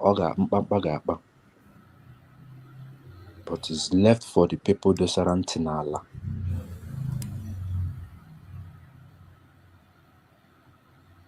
It's left for either the Yorubas or the Igbos or the Northerners or adịrịzi ha nwa ndị ma ihe n'ime ha dosara ntị n'ala ka ha mara ihe na-eme.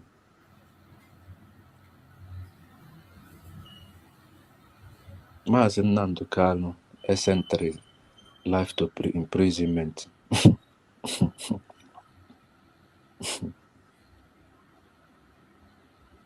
Okay, that no one said that no, that now this thing got linger to na agara tukpu Maazị Nnamdi Kanu na moto na Kenya mwenye ọkụ. You have an idea? They can speculate anything they speak. I don't like dealing on speculations It is not speculation. It's on the news. So that is why I ignore all those. There are a lot of things that are out there, a lot of informations out there that people put out in speculations and all that. I only speak about verified informations. Once I verify an information, I have a lot people are sending to me, and it is people not that are calling, but until I make a verification before I speak about certain issues. Otam say I'm working now. Verify it. I am not so stupid.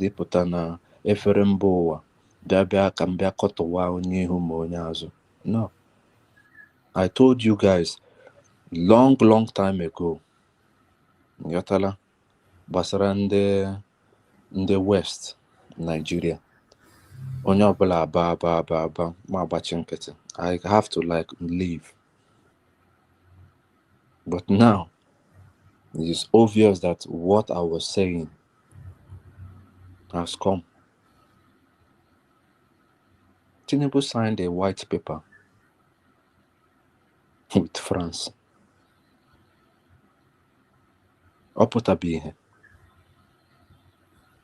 Whatever Tinubu signed is for himself. Tinubu is not signing it for another person. Tinubu has always been known as a greedy man from day one.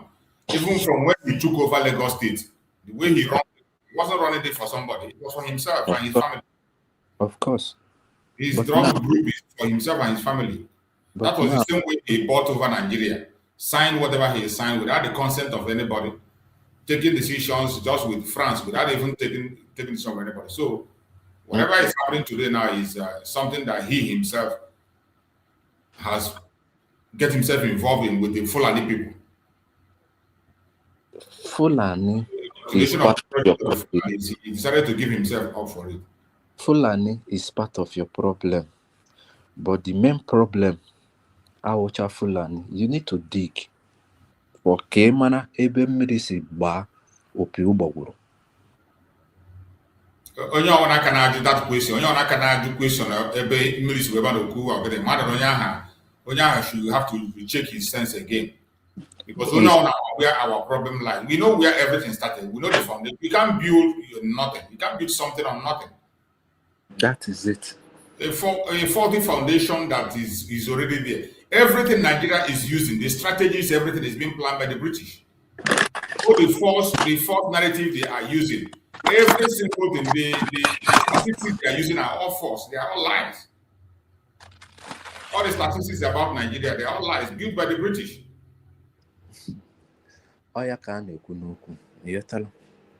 Because let me not go into United Kingdom, because they have their own shenanigans at hand. If they like, they solve it. If they don't like, that is their own cup of tea. Now, o nwere ihe m chọrọ ịyọ ndị Igbo anyị.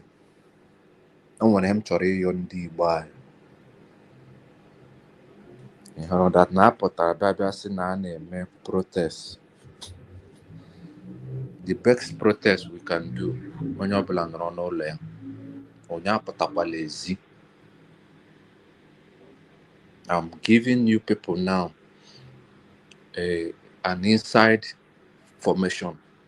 Onye apụtakwala ezi si na ọ na-eburu black card, na ọ na-eburu flag, na ọ na-eburu osisi, but ndị ugwu na-eme protest, ndị Yoruba na-eme protest. Anyị nwa na onwe anyị, we can still do the protest, but protest nke anyị nwa ga-awụ n'ime.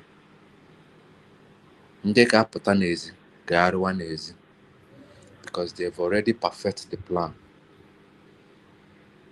The best killer machine in the world are Igbos, whether you love it or not. The best killer machines in the world are Igbos.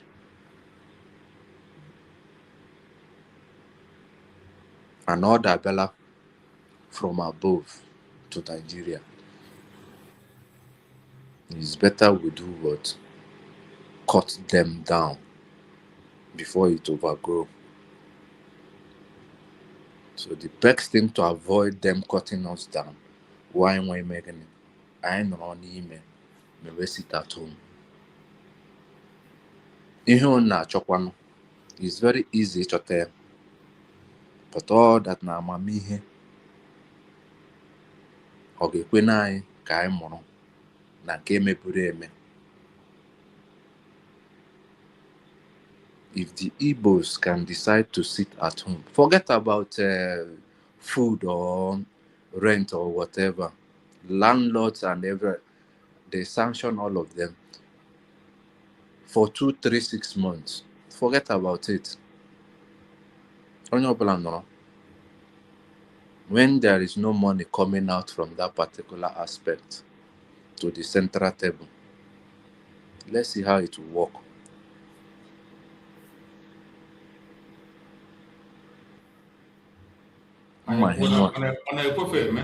Sit at home has been working. There is no other instrument that can do what sit at home has been doing.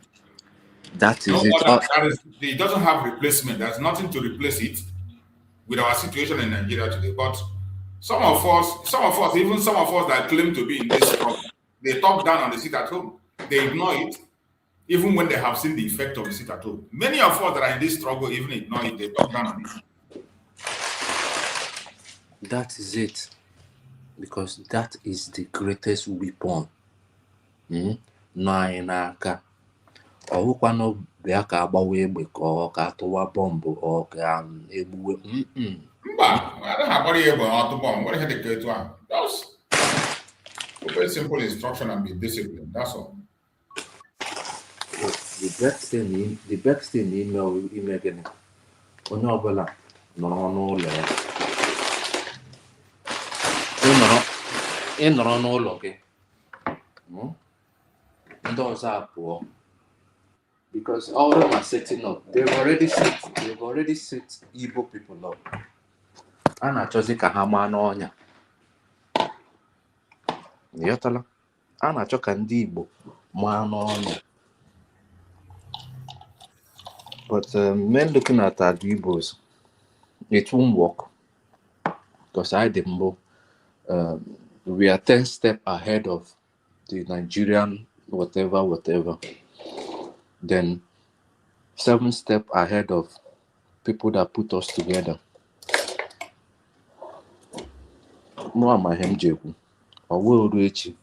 I said that na apụtara bịa ka eme protest na akwatukwere mmadụ 15 ma ọ na-agbagburu mmadụ 7 ma ọ na-agbagburu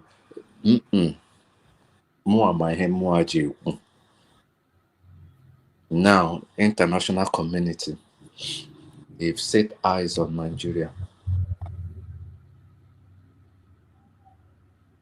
What are we going to do? We have to let them know our grievances by doing what? Disobeying. Ọ wepụta gaga mmụọ chọọchị ọkụ, mmụọ mosque ọkụ ma ọ gịnị.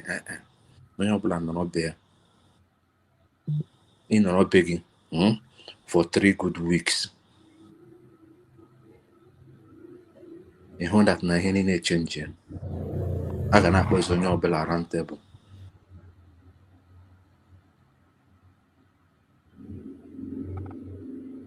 Monday sit at home and ademe. We know how much they've lost. Kofoze nke ime 3 weeks, 1 month, 2 months. Onye ọbụla ike ga-agwụ onye ọbụla.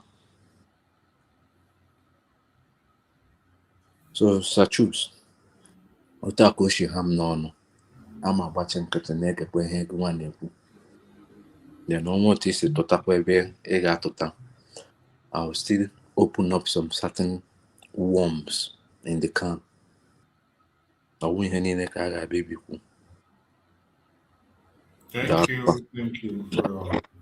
Thank you for your contribution. That's what we'll be saying when it comes in terms of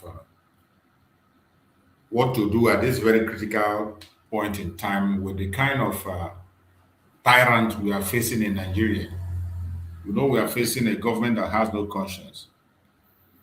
So we thank God that Mazin Nandekan was able to activate that seat at home during his time.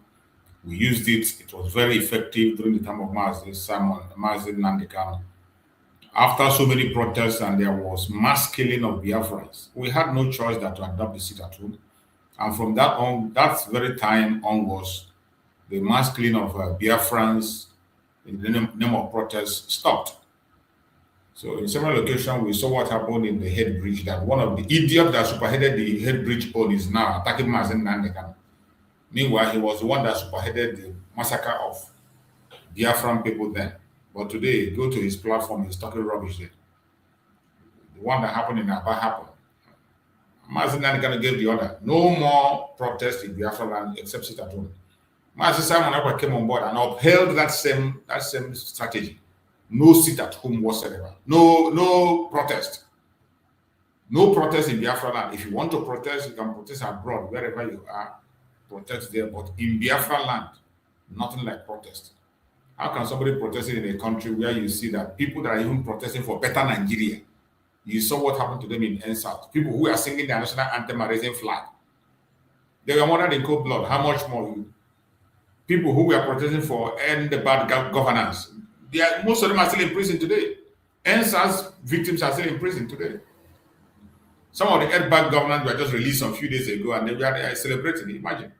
So in such kind of a country, sit at home, Monday sit at home, more especially, has always become our only weapon that we have now. Monday sit at home. That is the only sit at home that I know that is still active, have done a lot and continue to do a lot. Draw international attention, still give significance to the struggle. It's still the only thing that can make you realize that Mazen Nandekan has the authority. Mazen Samoneka has influence. So if anybody that is talking down on that Monday sit at home and trying to put something else or protest or whatever, you are just deceiving yourself. You are exposing people to danger and all that. So we must have to respect that Monday sit at home, continue to hold it until we get to our destination. And that is how it is. Nobody's going to talk us out of it. The situation of the people of Biafra has been a very critical one that we have seen in the past. And we continue to see. Nigeria is not going to stop today. They're going to stop tomorrow. They are still fighting because they never defeated us. They have never defeated Biafra. Even in the midst of using their hunger to attack us, they never defeated us till to date. And they are still fighting. The war has not ended. Only that our forefathers were meant to believe that they ended and they gave them the opportunity to make change. And we have seen it that they are not ready to make any changes. Things are getting worse. So, my fellow Biafrans, we must have to be strong and stronger than we have ever been before. So, wherever you are as a Biafran, continue to stand strong. Let us just listen to this very clip. Let's listen to this very clip that was extracted from some of our heroes in the past and discussions and all that.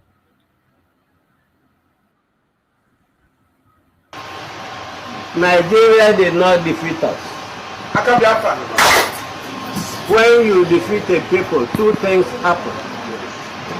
You have prisoners of war.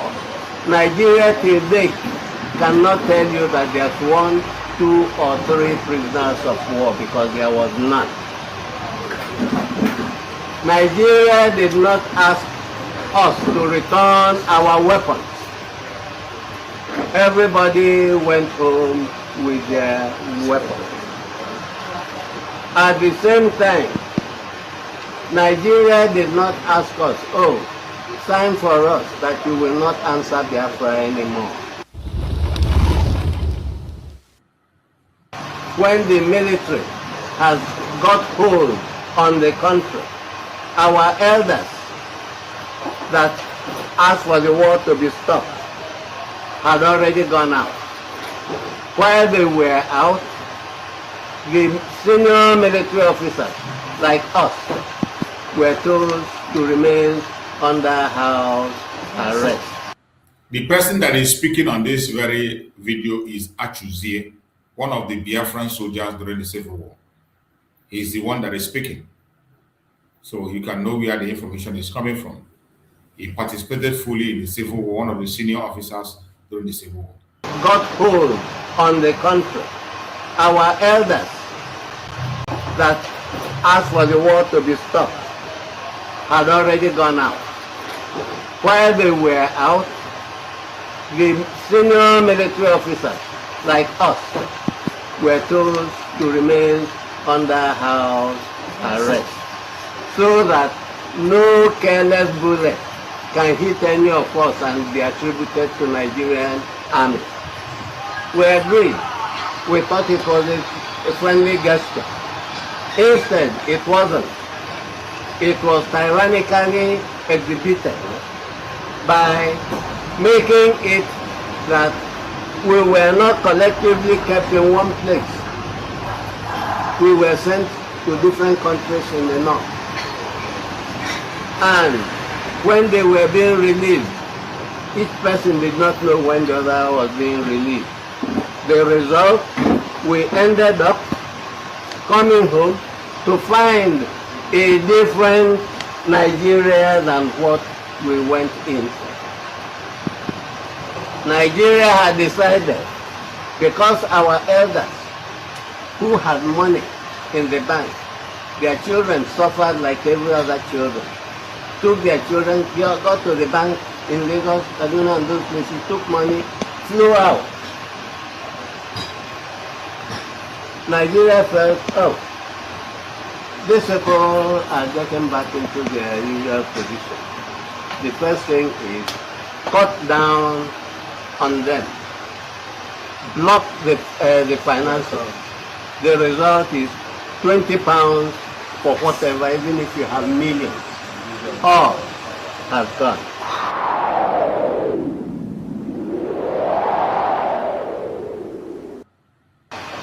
When they saw that that did not deter our people, all the Lebanese, the Syrians, the Indians, the Europeans, all the shops they have in those days were manned by our people from eastern Nigeria. They went into the place, talked to their former masters to enable them carry goods back into an area that had been denied, which is the Biafra land. Immediately this was seen, Nigeria decided to go to indigenization. What's indigenization? They forced the foreigners to sell their things cheap, to sell it cheap. Who bought it? The Yorubas and the Hausa.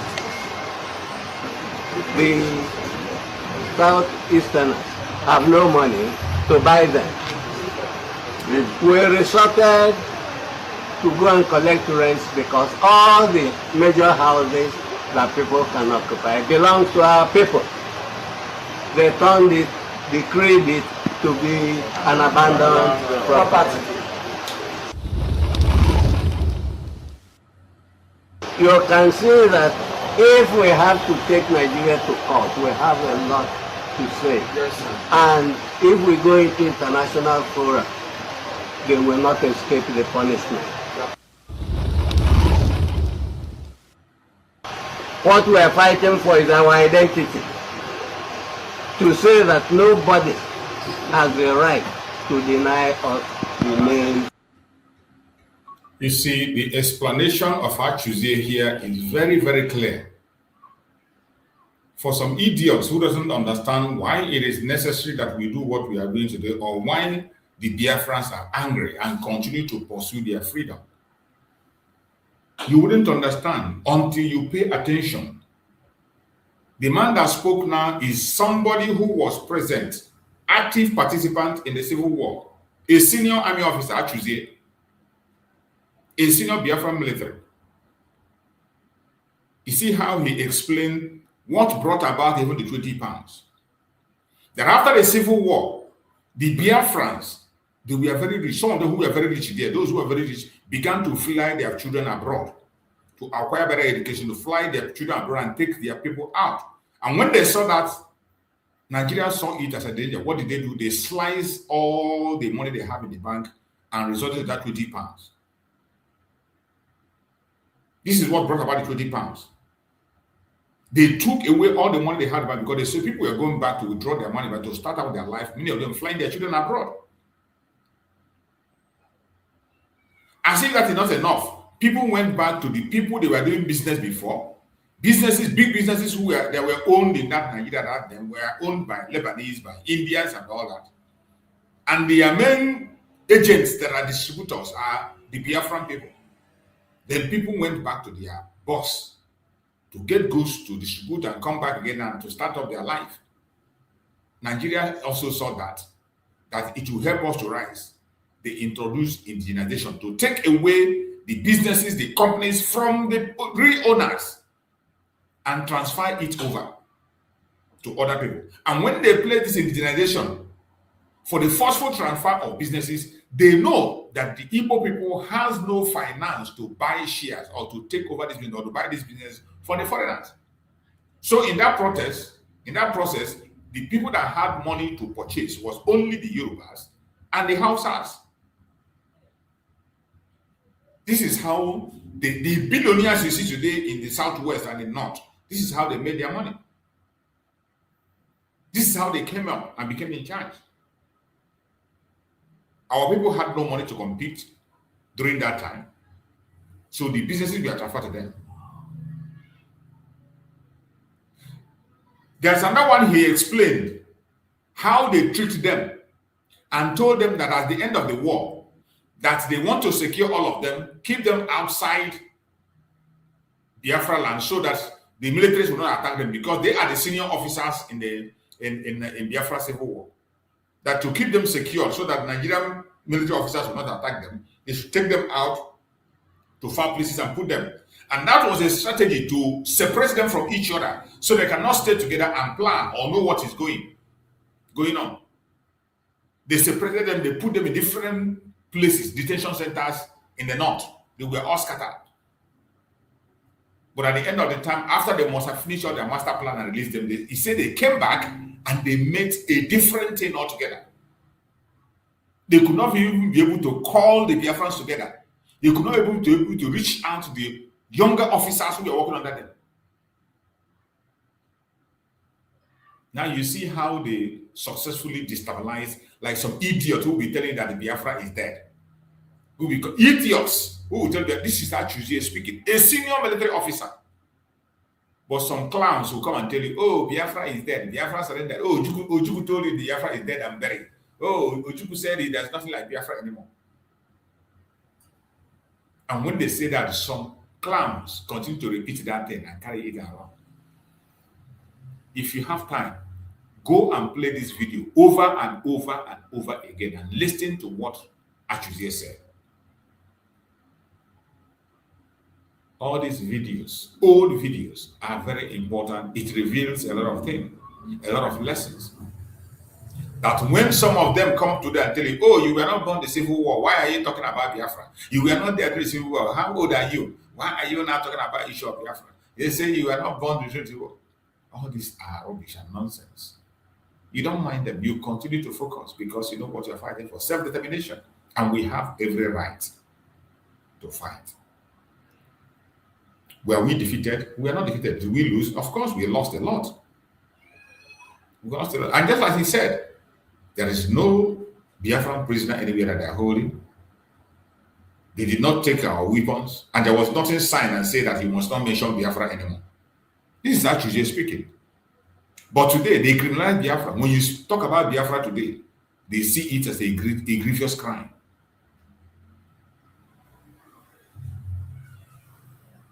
Sometimes it is very good that we look through information from our heroes so that we can know where our problem is and those who are holding us down. No matter what you see, no matter what you hear, no matter the attack that is coming right, left, and center, do not be discouraged. Continue to be focused. The war has not ended. It is still on, and we will continue to do everything humanly possible to make sure that our voice is heard. Let us hear this once again. They said no quietly and pushed out of the room. No refinery, no steel complex, no petrochemical plant. No seaport, no major water projects, no industrial corridors. No president, no vice president, no seat at the table. Federal roads abandoned. Water and power ignored. Neglect wasn't accidental, it was policy. The East was left with nothing but will. With nothing at home, we packed our bags, boarded the buses, and left to survive.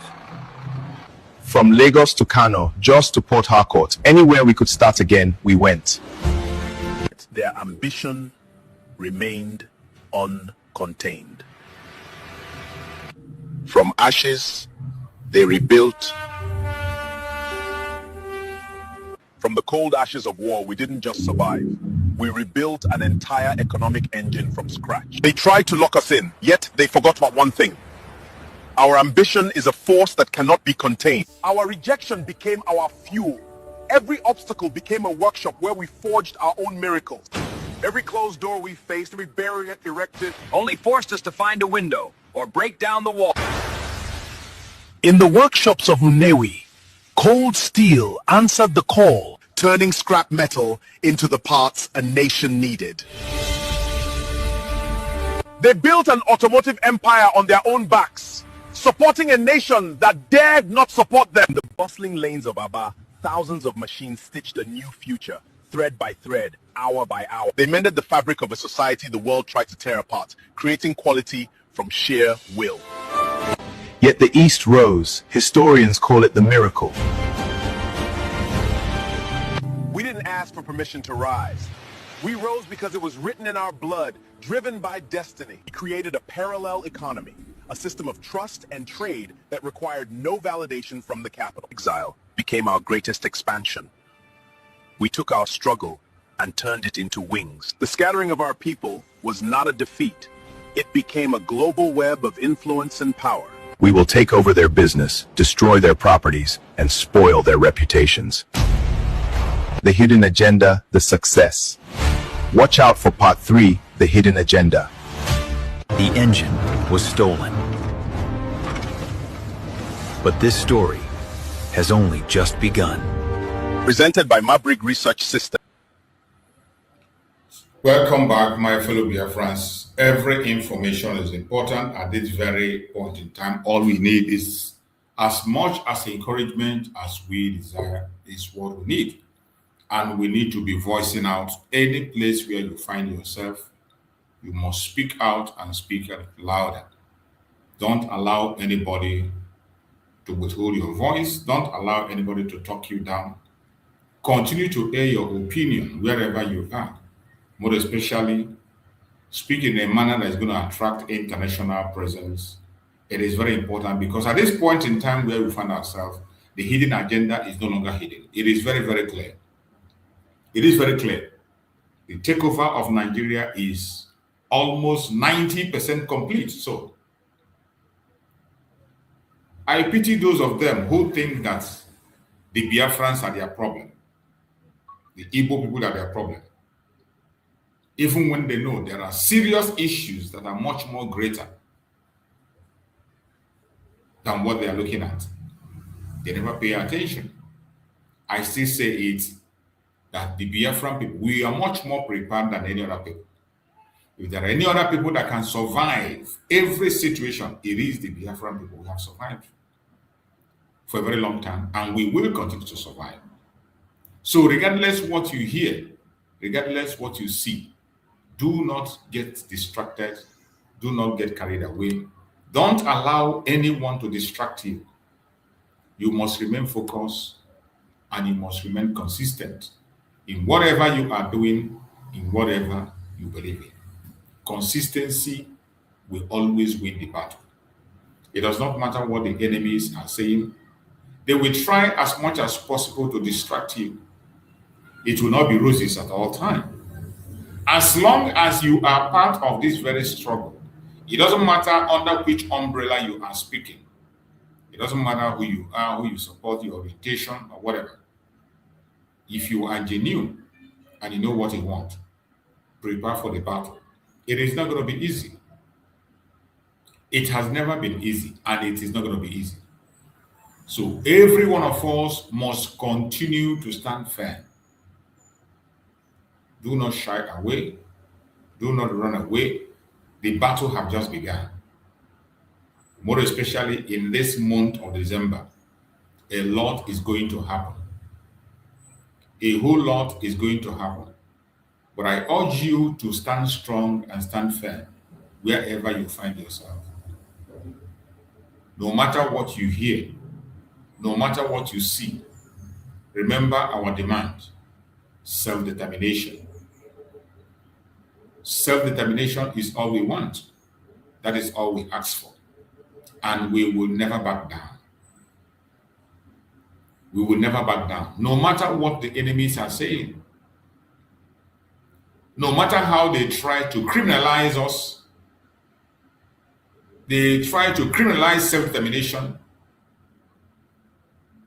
That will not change self-determination from being a right. Self-determination is a right, not a privilege. A right supported by international law, supported by people's and human rights law of Africa, including Nigerian law itself. Surprisingly, sometimes we forget that even Nigerian law supports self-determination. But when the Biafrans activate that right to self-determination, they call us terrorists. They give us different kinds of names. They demonize us. But that will not make us to run away. We will continue to demand for our freedom until we are free. So I encourage every Biafran to stay strong. If I'm here to tell you that it's easy, that will be a lie. It is not easy. Not easy for you, not easy for me either, or any Biafran.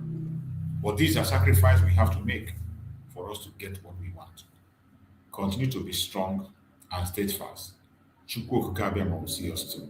So let us go to some reviews that we have in the news. This one says, UK-based lawyer alleges gross legal error in Kano's trial, accuses Justice Omotosho of judicial misconduct. That is very clear. It is very clear. It's what's happened to Mazen Nnamdi Kanu in his case can only happen in Nigeria. And the worst of it is that they were bold to televise it. They were bold to televise it just to demonize Mazen Nnamdi Kanu, but they shot themselves on the foot.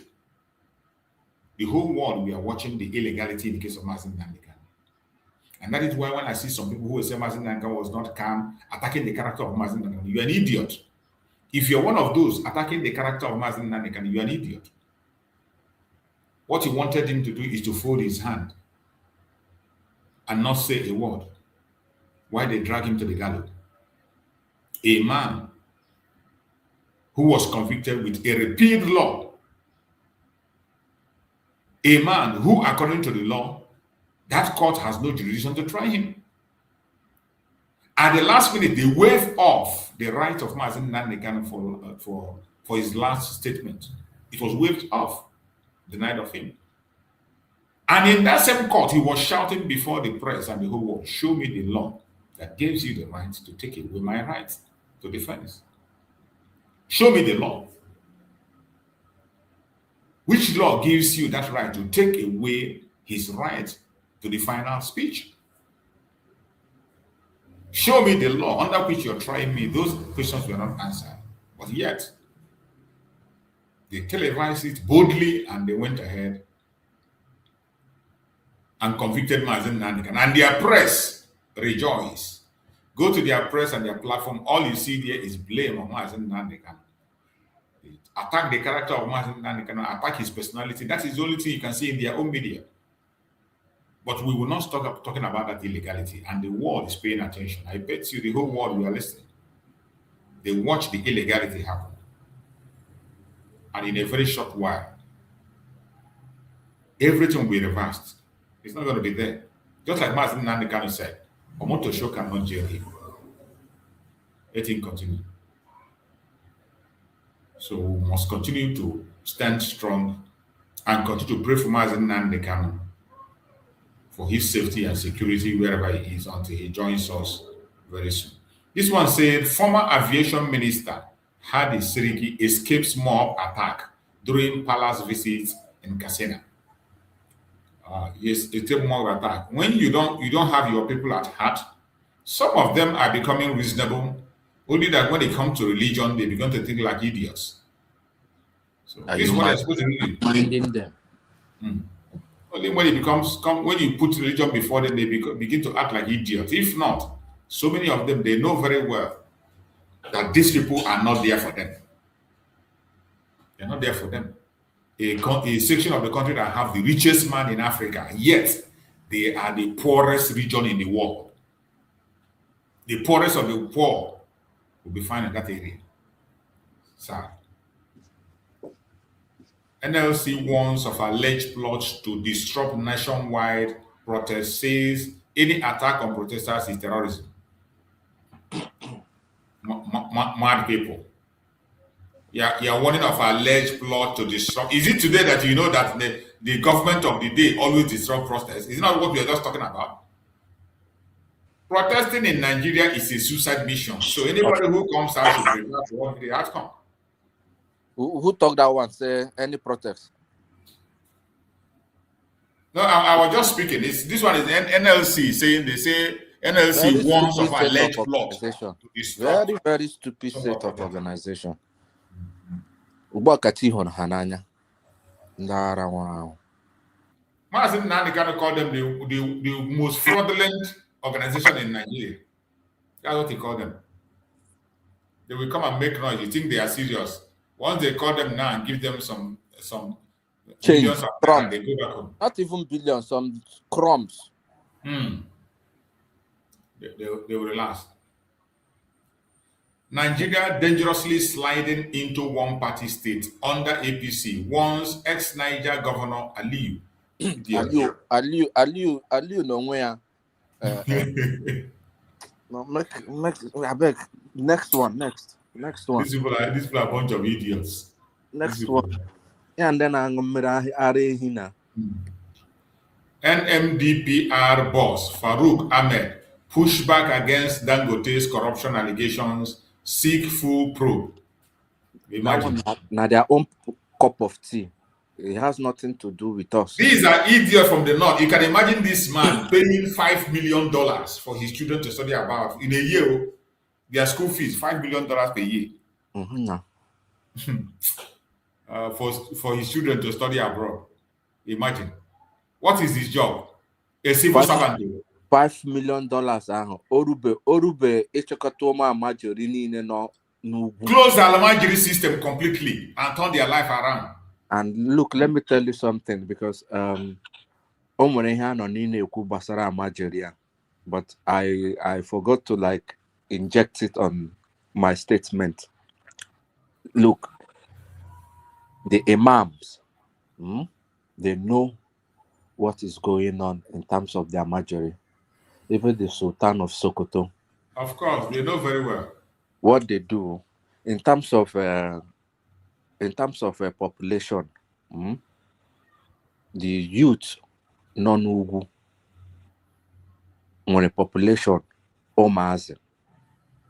So ha na-eme ha kpọrọ mpa ha, a man no lụrụ like 6-7 wives, akpọrọ ya gaa n'ọrụ, enye ofu ala ya akọwa granọt ma ọgịnị, then ha pụta epikiri ndị a ga-epikiri tolitetụrụnụ, tii ha na trela, were ehi gbee ha si ha gawazie Southern region. Erute Benue adrọpụ ndị a ga-adrọpụ, erute Enugu adrọpụ ndị a ga-adrọpụ, erute Port Harcourt adrọpụ ndị a ga-adrọpụ. Then ndị shiri ọmụ say no, we want to go to school, we want to like be educated. Ewere Sharia law jide ha, egbu ndị a ga-egbu, were setere example ụmụaka ndị kefọrọ afọ, ewere akamụ fue ha n'ọnụ, ha ṅụcha akamụ akpọpụta ha n'ezi, ha ga-ayọ ayọ gbabịa ala. Onye na-ekwu ihe a na-awụ onye ugwu, ma ụmụ ya ma nwunye ya, onwe nke nọ Naịjirịa.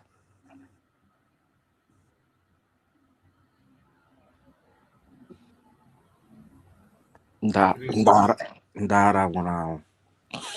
That is true. Is it not why they attacked Goodluck Jonathan? Because he wanted to stop Jonathan is one of the most useless soul from the south. Because he wanted to stop the Almajiri system. They almost killed him now. Oh, the lock nebu, yeah. Aircraft crashes near Owerri Airport after mid-air emergency. Recovery effort ongoing. Yeah, next one. This happened about 3 hours ago. All these things will get now. There will be distraction. There will be a total distraction from our Nollywood to our pastors to our politicians to our whatever they will lay hand on to distract us from protection or from saying anything pertaining to Nnamdi Kanu. That is one thing that I have advised my people.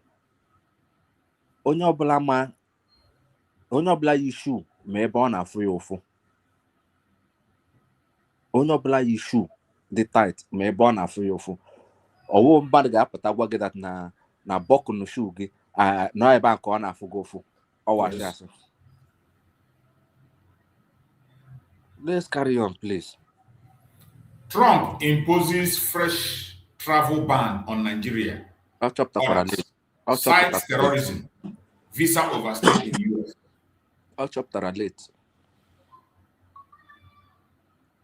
For me, Trump should have started seizing all our politicians on Zoro Olo na beha nwere more na beha, making start to seize their assets. That's what we are calling. He should speed up a little bit because this people. Away put on news, now is action. He should speed up. Ondo community accuses forestry firm of abandoning CSR obligation. Akoko. NMDPRA boss Farouk Ahmed denies responding to Dangote's corruption allegation. Go Walker. This is yeah,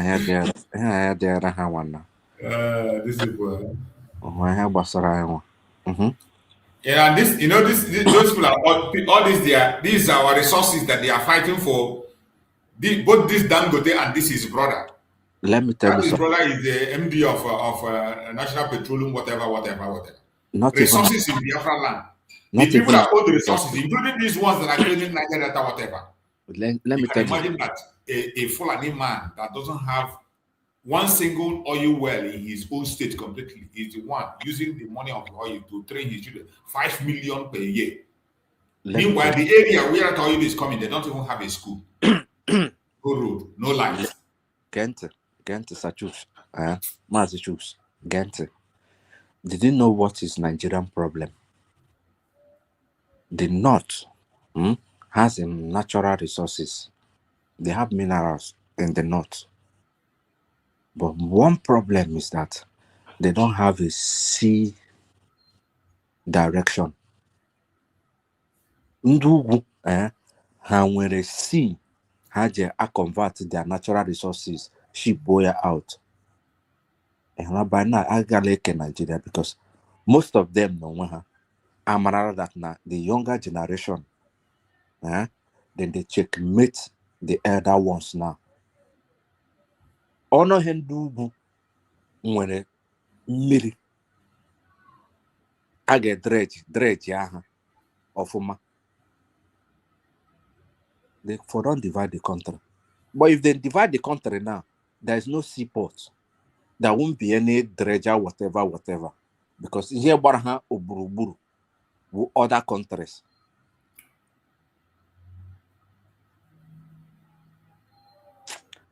Please, let's just carry on.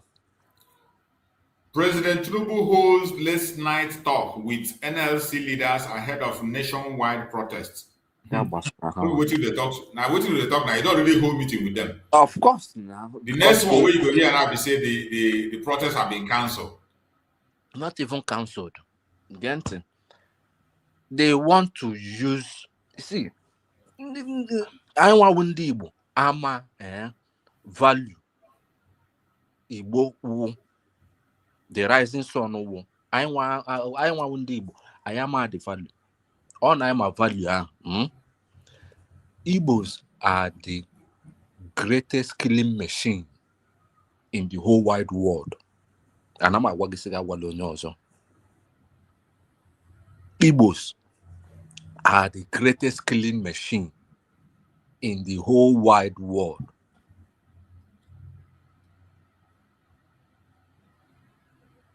My brother, Moko forge ahead a bit.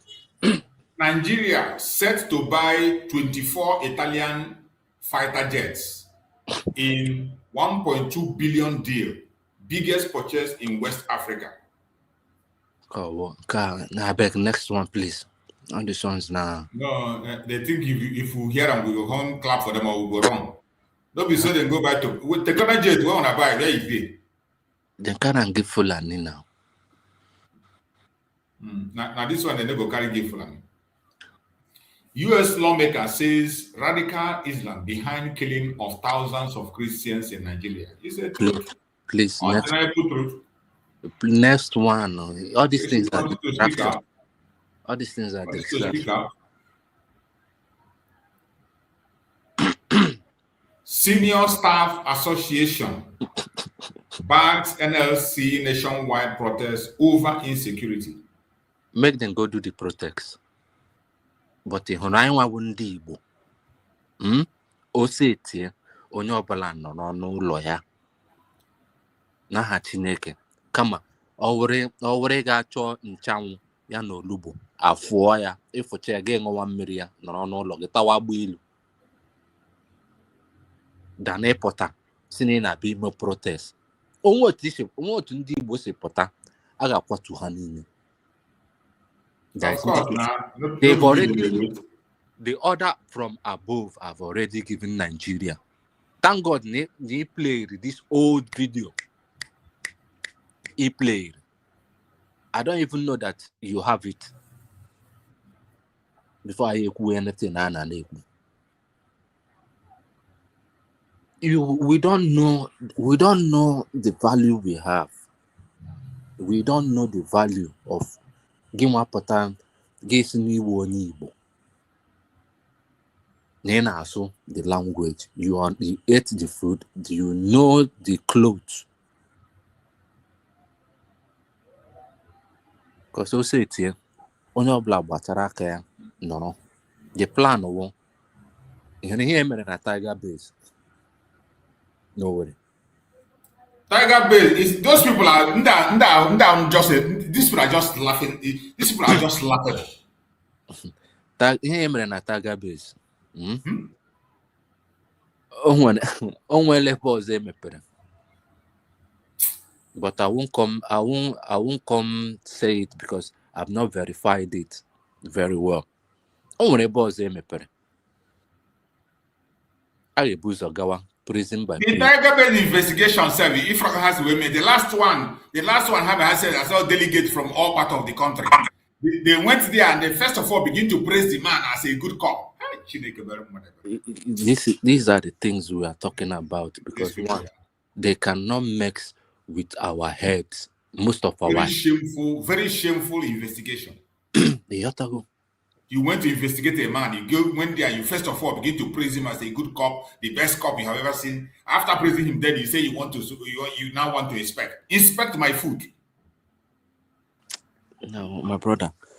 The funny thing is that they can't even hide their falsehood. They can't even hide their fraud. They are not even smart enough to hide it. Because they don't. We are 10 steps ahead of them.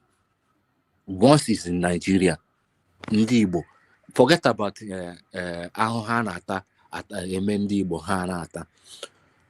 Ọrụ ma IQI, we are 10 steps forward ahead of the whole Nigerians. The South East region are 10 steps ahead of any other tribe. Yatala. 7 steps ahead of people that made Nigeria. You see this picture Sahara reporters used to write this thing. Senior Staff Association back NLC nationwide protest over insecurity. I don't know why they use this picture, but I saw a video that carries picture. These people are a new terrorist group that is, imagine, in Southwest Yoruba land. This is a new terrorist group in Yoruba land. I am going to play that video now. I think I have the video. I don't know. Why would they use that video, this picture from that video, to come and write this in the road? Why? Sometimes you can't understand these people that call themselves media in Nigeria. You can't understand them. You can never trust any one of them. When I saw this, and I was asking myself, why would they use this video? Picture from I know they see well again. Let me play that video. And you will tell me if that picture and that video, is it not from that video they get that picture? A new Islamic terrorist group that they march in the Southwest. I saw that video before I came online. I think I have that video. Let me see if I can find it.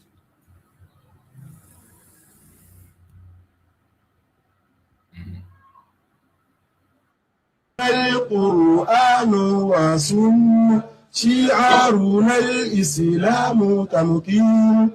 Watch this video closely. You are going to see that this is where they got the picture you saw them showing now. Let's just watch it. Watch it closely. القرآن وسنة شعارنا الإسلام تمكين ثم الخلافة الإسلامية أهدافنا تحرير الأرض ثم الخلافة مثل النبوة لا لليهود. You see this man? Is it not this part? Is it not what we saw in that very picture that I played now? Yes, look at this man. This man you are seeing here now. Is this not the same person you saw in that picture that they used to post that in? Is it not the same man? جماعة تعاون إقراء عقيدة علم ثقافة منهاجنا القرآن وسنة شعارنا الإسلام تمكين ثم الخلافة الإسلامية أهدافنا تحرير الأرض ثم الخلافة مثل النبوة لا لليهود. لا لليهود ونام الخلافة. Free Palestine! Free, free, free Palestine! Free, free, free Palestine! Free, free, free Palestine! Free Palestine! Free Palestine! No more murder, no more lies! Free, free, free Palestine!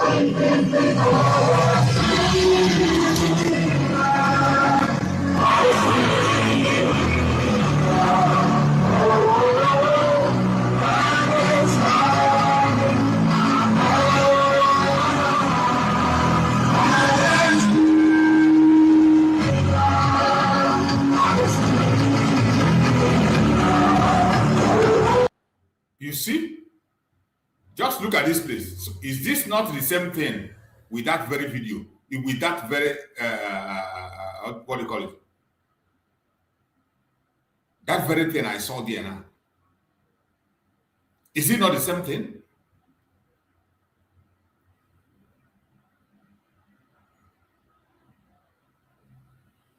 Is it not the same thing? So why would Sahara reporters use that very picture to report that very incident? Why? Why would Sahara reporter extract picture from that very video?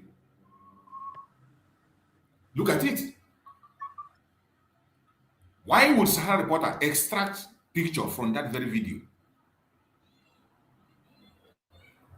What has this message now got to do with that group? Senior Staff Association backs NLC's nationwide protest over insecurity. So why is it that you're using this picture extracted from that terrorist group gathering? Because one, ndị ugwu na ndị ofe mmanụ na-arụkọ ọwụta ka ha bidoro. Is it that we don't understand that Yeri Shetima no one call o mere with onye ofe mmanụ? The media in Nigeria is being addicted. NTA ọkakwuru anyị myself na NTA nọ n'ine egosa ihe a nọ n'ine egosa mbụ than ndị even Sahara reporter. Imagine what Sahara reporter did. These are chameleons now. These are chameleons. They would go anything, any mind. Channels TV or no kenka na akpa or amam onye gara aga chatara ya suit na-enwe akpa na-enwe ebe a ga-eti handkerchief Abati kosi no gini. Have you listened to Abati? Yotago Abati is another doko boy mwere. Instead of giving a call in megeno. Journalism, let me tell you something. Journalism has gone. These days now, most of them are there just taking the money from the politician or whomever that sponsored them or whatever. You don't go down to the root. You don't go down to the communities with your cameras, you don't present evidence. Rather, you listen to what social media is saying. These are the problems that we are having. That na agbara mosque oko, no na agbara church oko. Have you gone in there? Have you seen it on your own eyes, 2 eyes, for you to like say anything? No. But look at the pictures that you're editing pictures just to place on people's social. I can't understand why this picture. Why are they using this particular picture? Because they want to distract us. That is one thing. It has nothing to do. Look at Senior Staff Association. Is this now the Senior Staff Association? Group of Islamic group that are fighting for or whatever, forming their own armed group.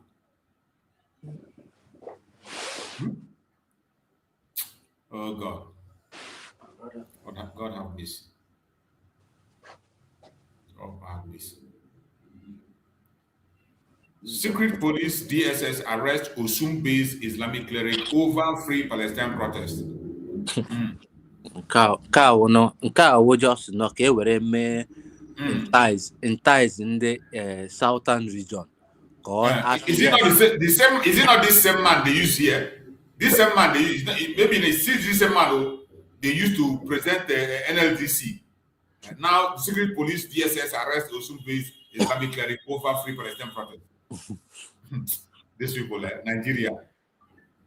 Forget about them. Nigeria. All that na anyị nwa na onwe anyị achọpụtala ihe megenu. That is why. Onye ka dosakwara n'ihu ka FCT Minister Wike defies court order, demolish Abuja property as policemen sell off material. Next one, please. Very funny country. Onye adịla irrelevant. Very funny country. Nigerian police insist on tinted glass permit policy. Deny violation court order. Oh yeah, no. IGP or IGD. Nonsense. Illegal IGP. Now. Okay, 2 persons killed in Lagos multi-vehicle clash involving Sino truck. That is it. That's their country. Nigerian police rescue 2 months old baby allegedly sold by mother to Delta pastor. Next one, please. How do you? All these ones are rumors, so they will just want to put it on. It will just melt away. NLC civil service group in massive protest in Lagos marched to governor's office. How do you? They never settled them. And of course now, I'm going go again. Akuchabia. Mieti Allah members arrested with NSA issued rifle in Kwara amid rising terror attack. But then now, in Kwara State, on a hand to Barbara na the eastern region, especially southeast. Local med, inwe pumping action, inwe local med Igbo. Make you submit them. Am I right? Yes. Then in our local made guns and the rest, they will come down, they will bulldoze the house, then jail the person.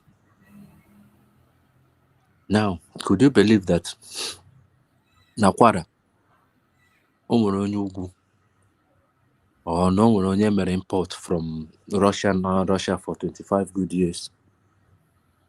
The guy in Nakwara now. We're based in Castina. In ọrụ ha wụ na AK-47 ka a na-arụ. Anụcha ya, then they import mgbọ agha. Is it that Nigeria is one?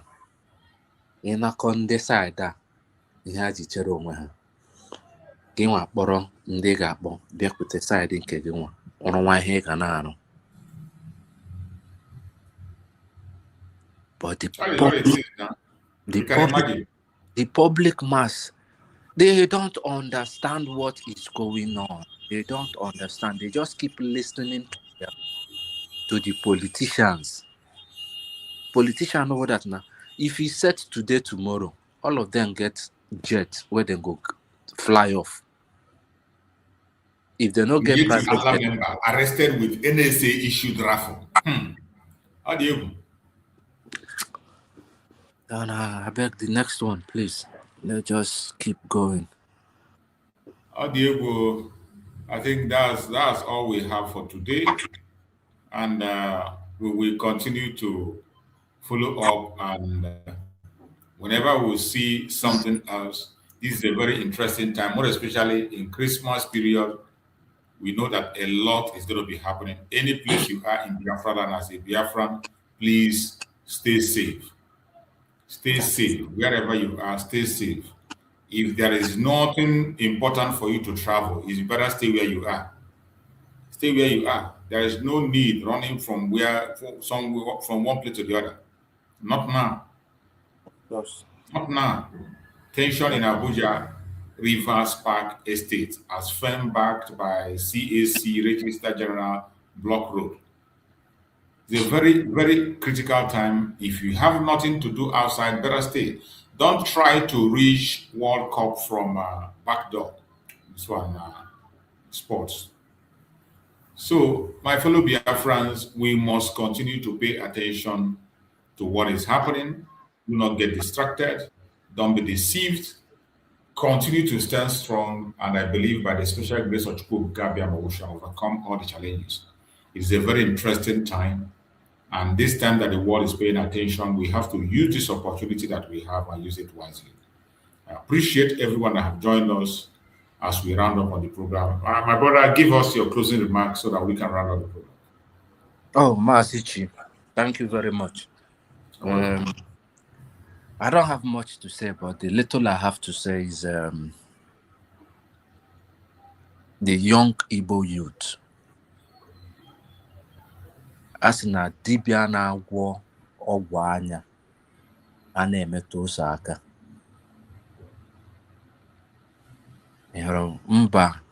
Mba December, they've already crested us as a target, but it's left in our palms to dodge the target or to dodge the bullet. Emara that na nwe ihe gbasara gị ịnọ na ezi ga-akụwa ngwọrị, ọ kakwa mma na igoro ihe ngwọrị ahụ koro ya egoro lụọ ụlọ gị nọrọ n'ime ụlọ gị kụọ ngwọrị ahụ. It will be deadly this period. We have been tagged, whether we love it or not. The only thing we have to do is to avoid these enemies. Don't give them any room to attack. If not, it will be bizarre when we will need young able men will come. Not now. Because then also Nasi, we have to stay away from it. Okwu niile ka ị ga-abịa igewe. Ụfọdụ amụọla nwa, ụfọdụ amụbe nwa. Ndị na-amụbekwanụ n'idere mụrụ akọ na ihe meburu eme. Them left for us all before gị lakpuo ụra kpere Chukwu okike abịama. Otu ọbụla nwere ike isi ekpe ya, ma ọ wụ nzuo, ma ọ wụ Baịbụl, ma ọ wụ otu ọbụla ị chọrọ isi eme. Itetekwa n'ụra n'ụtụtụ ka ikpe kwere ya nwa. Ọ hụrụ ma Elijah na Elisha anyị nwa. Jehova agbapela ụzọ. Ọ fọziri ha nwa ime gịnị? Ịkụkọ ụzọ ahụ pụta. Otu o si ha m n'ọnụ. Ma n'ihu ọ na-eme n'ihu anyị nwa nọ n'azụ. Ọ na-eme n'azụ anyị nọ n'ihu. Ọ na-eme n'ihu na-eme n'azụ anyị nọ n'etiti. Biko nụ. Ka mmiri ghara iju awụ ọnụ so that o ruo next year ka anyị nwa chịa ọ wee kọzi akụkọ anyị nwa ga na-atịzi ọchị. Otu akọ ha m n'ọnụ Sachus. Thank you so much. Thank you so much, my brother. I appreciate your contributions, and I believe that Biafrans are also blessed. I thank you all who have been part of this program from the beginning to the end. May Chukwu okike abịa guide and protect every one of us where we are, especially those in homeland. May be protected. We pray for our Supreme Leader Mazi Nnamdi Kanu and Prime Minister Mazi Simon Ekpa for divine intervention, for protection, for security, for good health. We pray that they will join us as soon as possible. Thank you so much for being part of the program. See you again in the evening by the grace of God. Thank you so much. Stay blessed. Bye, everybody.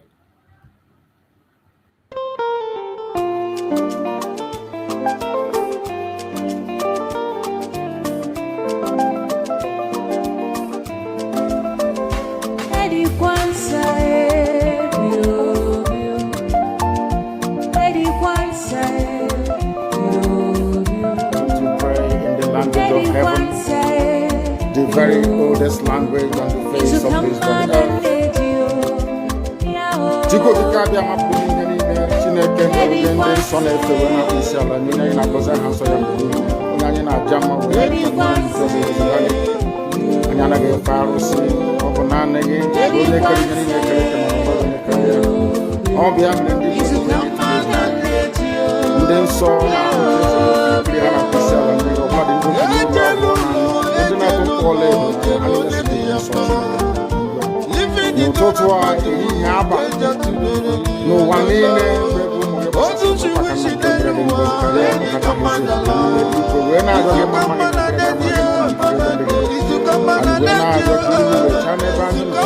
anyị wee na-arịọ gị ezi ebube gị ngozi iwetinye ọgbara n'etiti ndị iro ka ha rapụ ndị anyị onye bụ nna Chineke na ndị nsọ ka aka nsị ndị dị etu a wee baa ize obodo kwesịrị isi uwe laa ya n'ihi anyị wee na-arịọ gị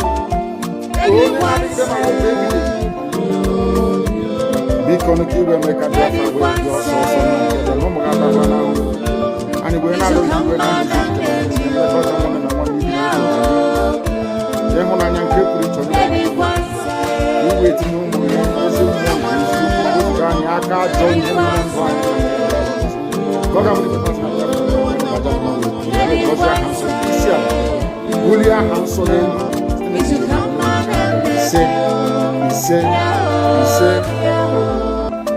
But you know what? They would like you to believe that someone is the cause of it. No. I am the solution, and the only way they can get to you is by kicking me out, which is not possible. I have come. Look what you do. After I am done with Nigeria, Biafra will be free and enjoy freedom. Biafra will know the importance of freedom and what happened today in 5 years to come. Thank you.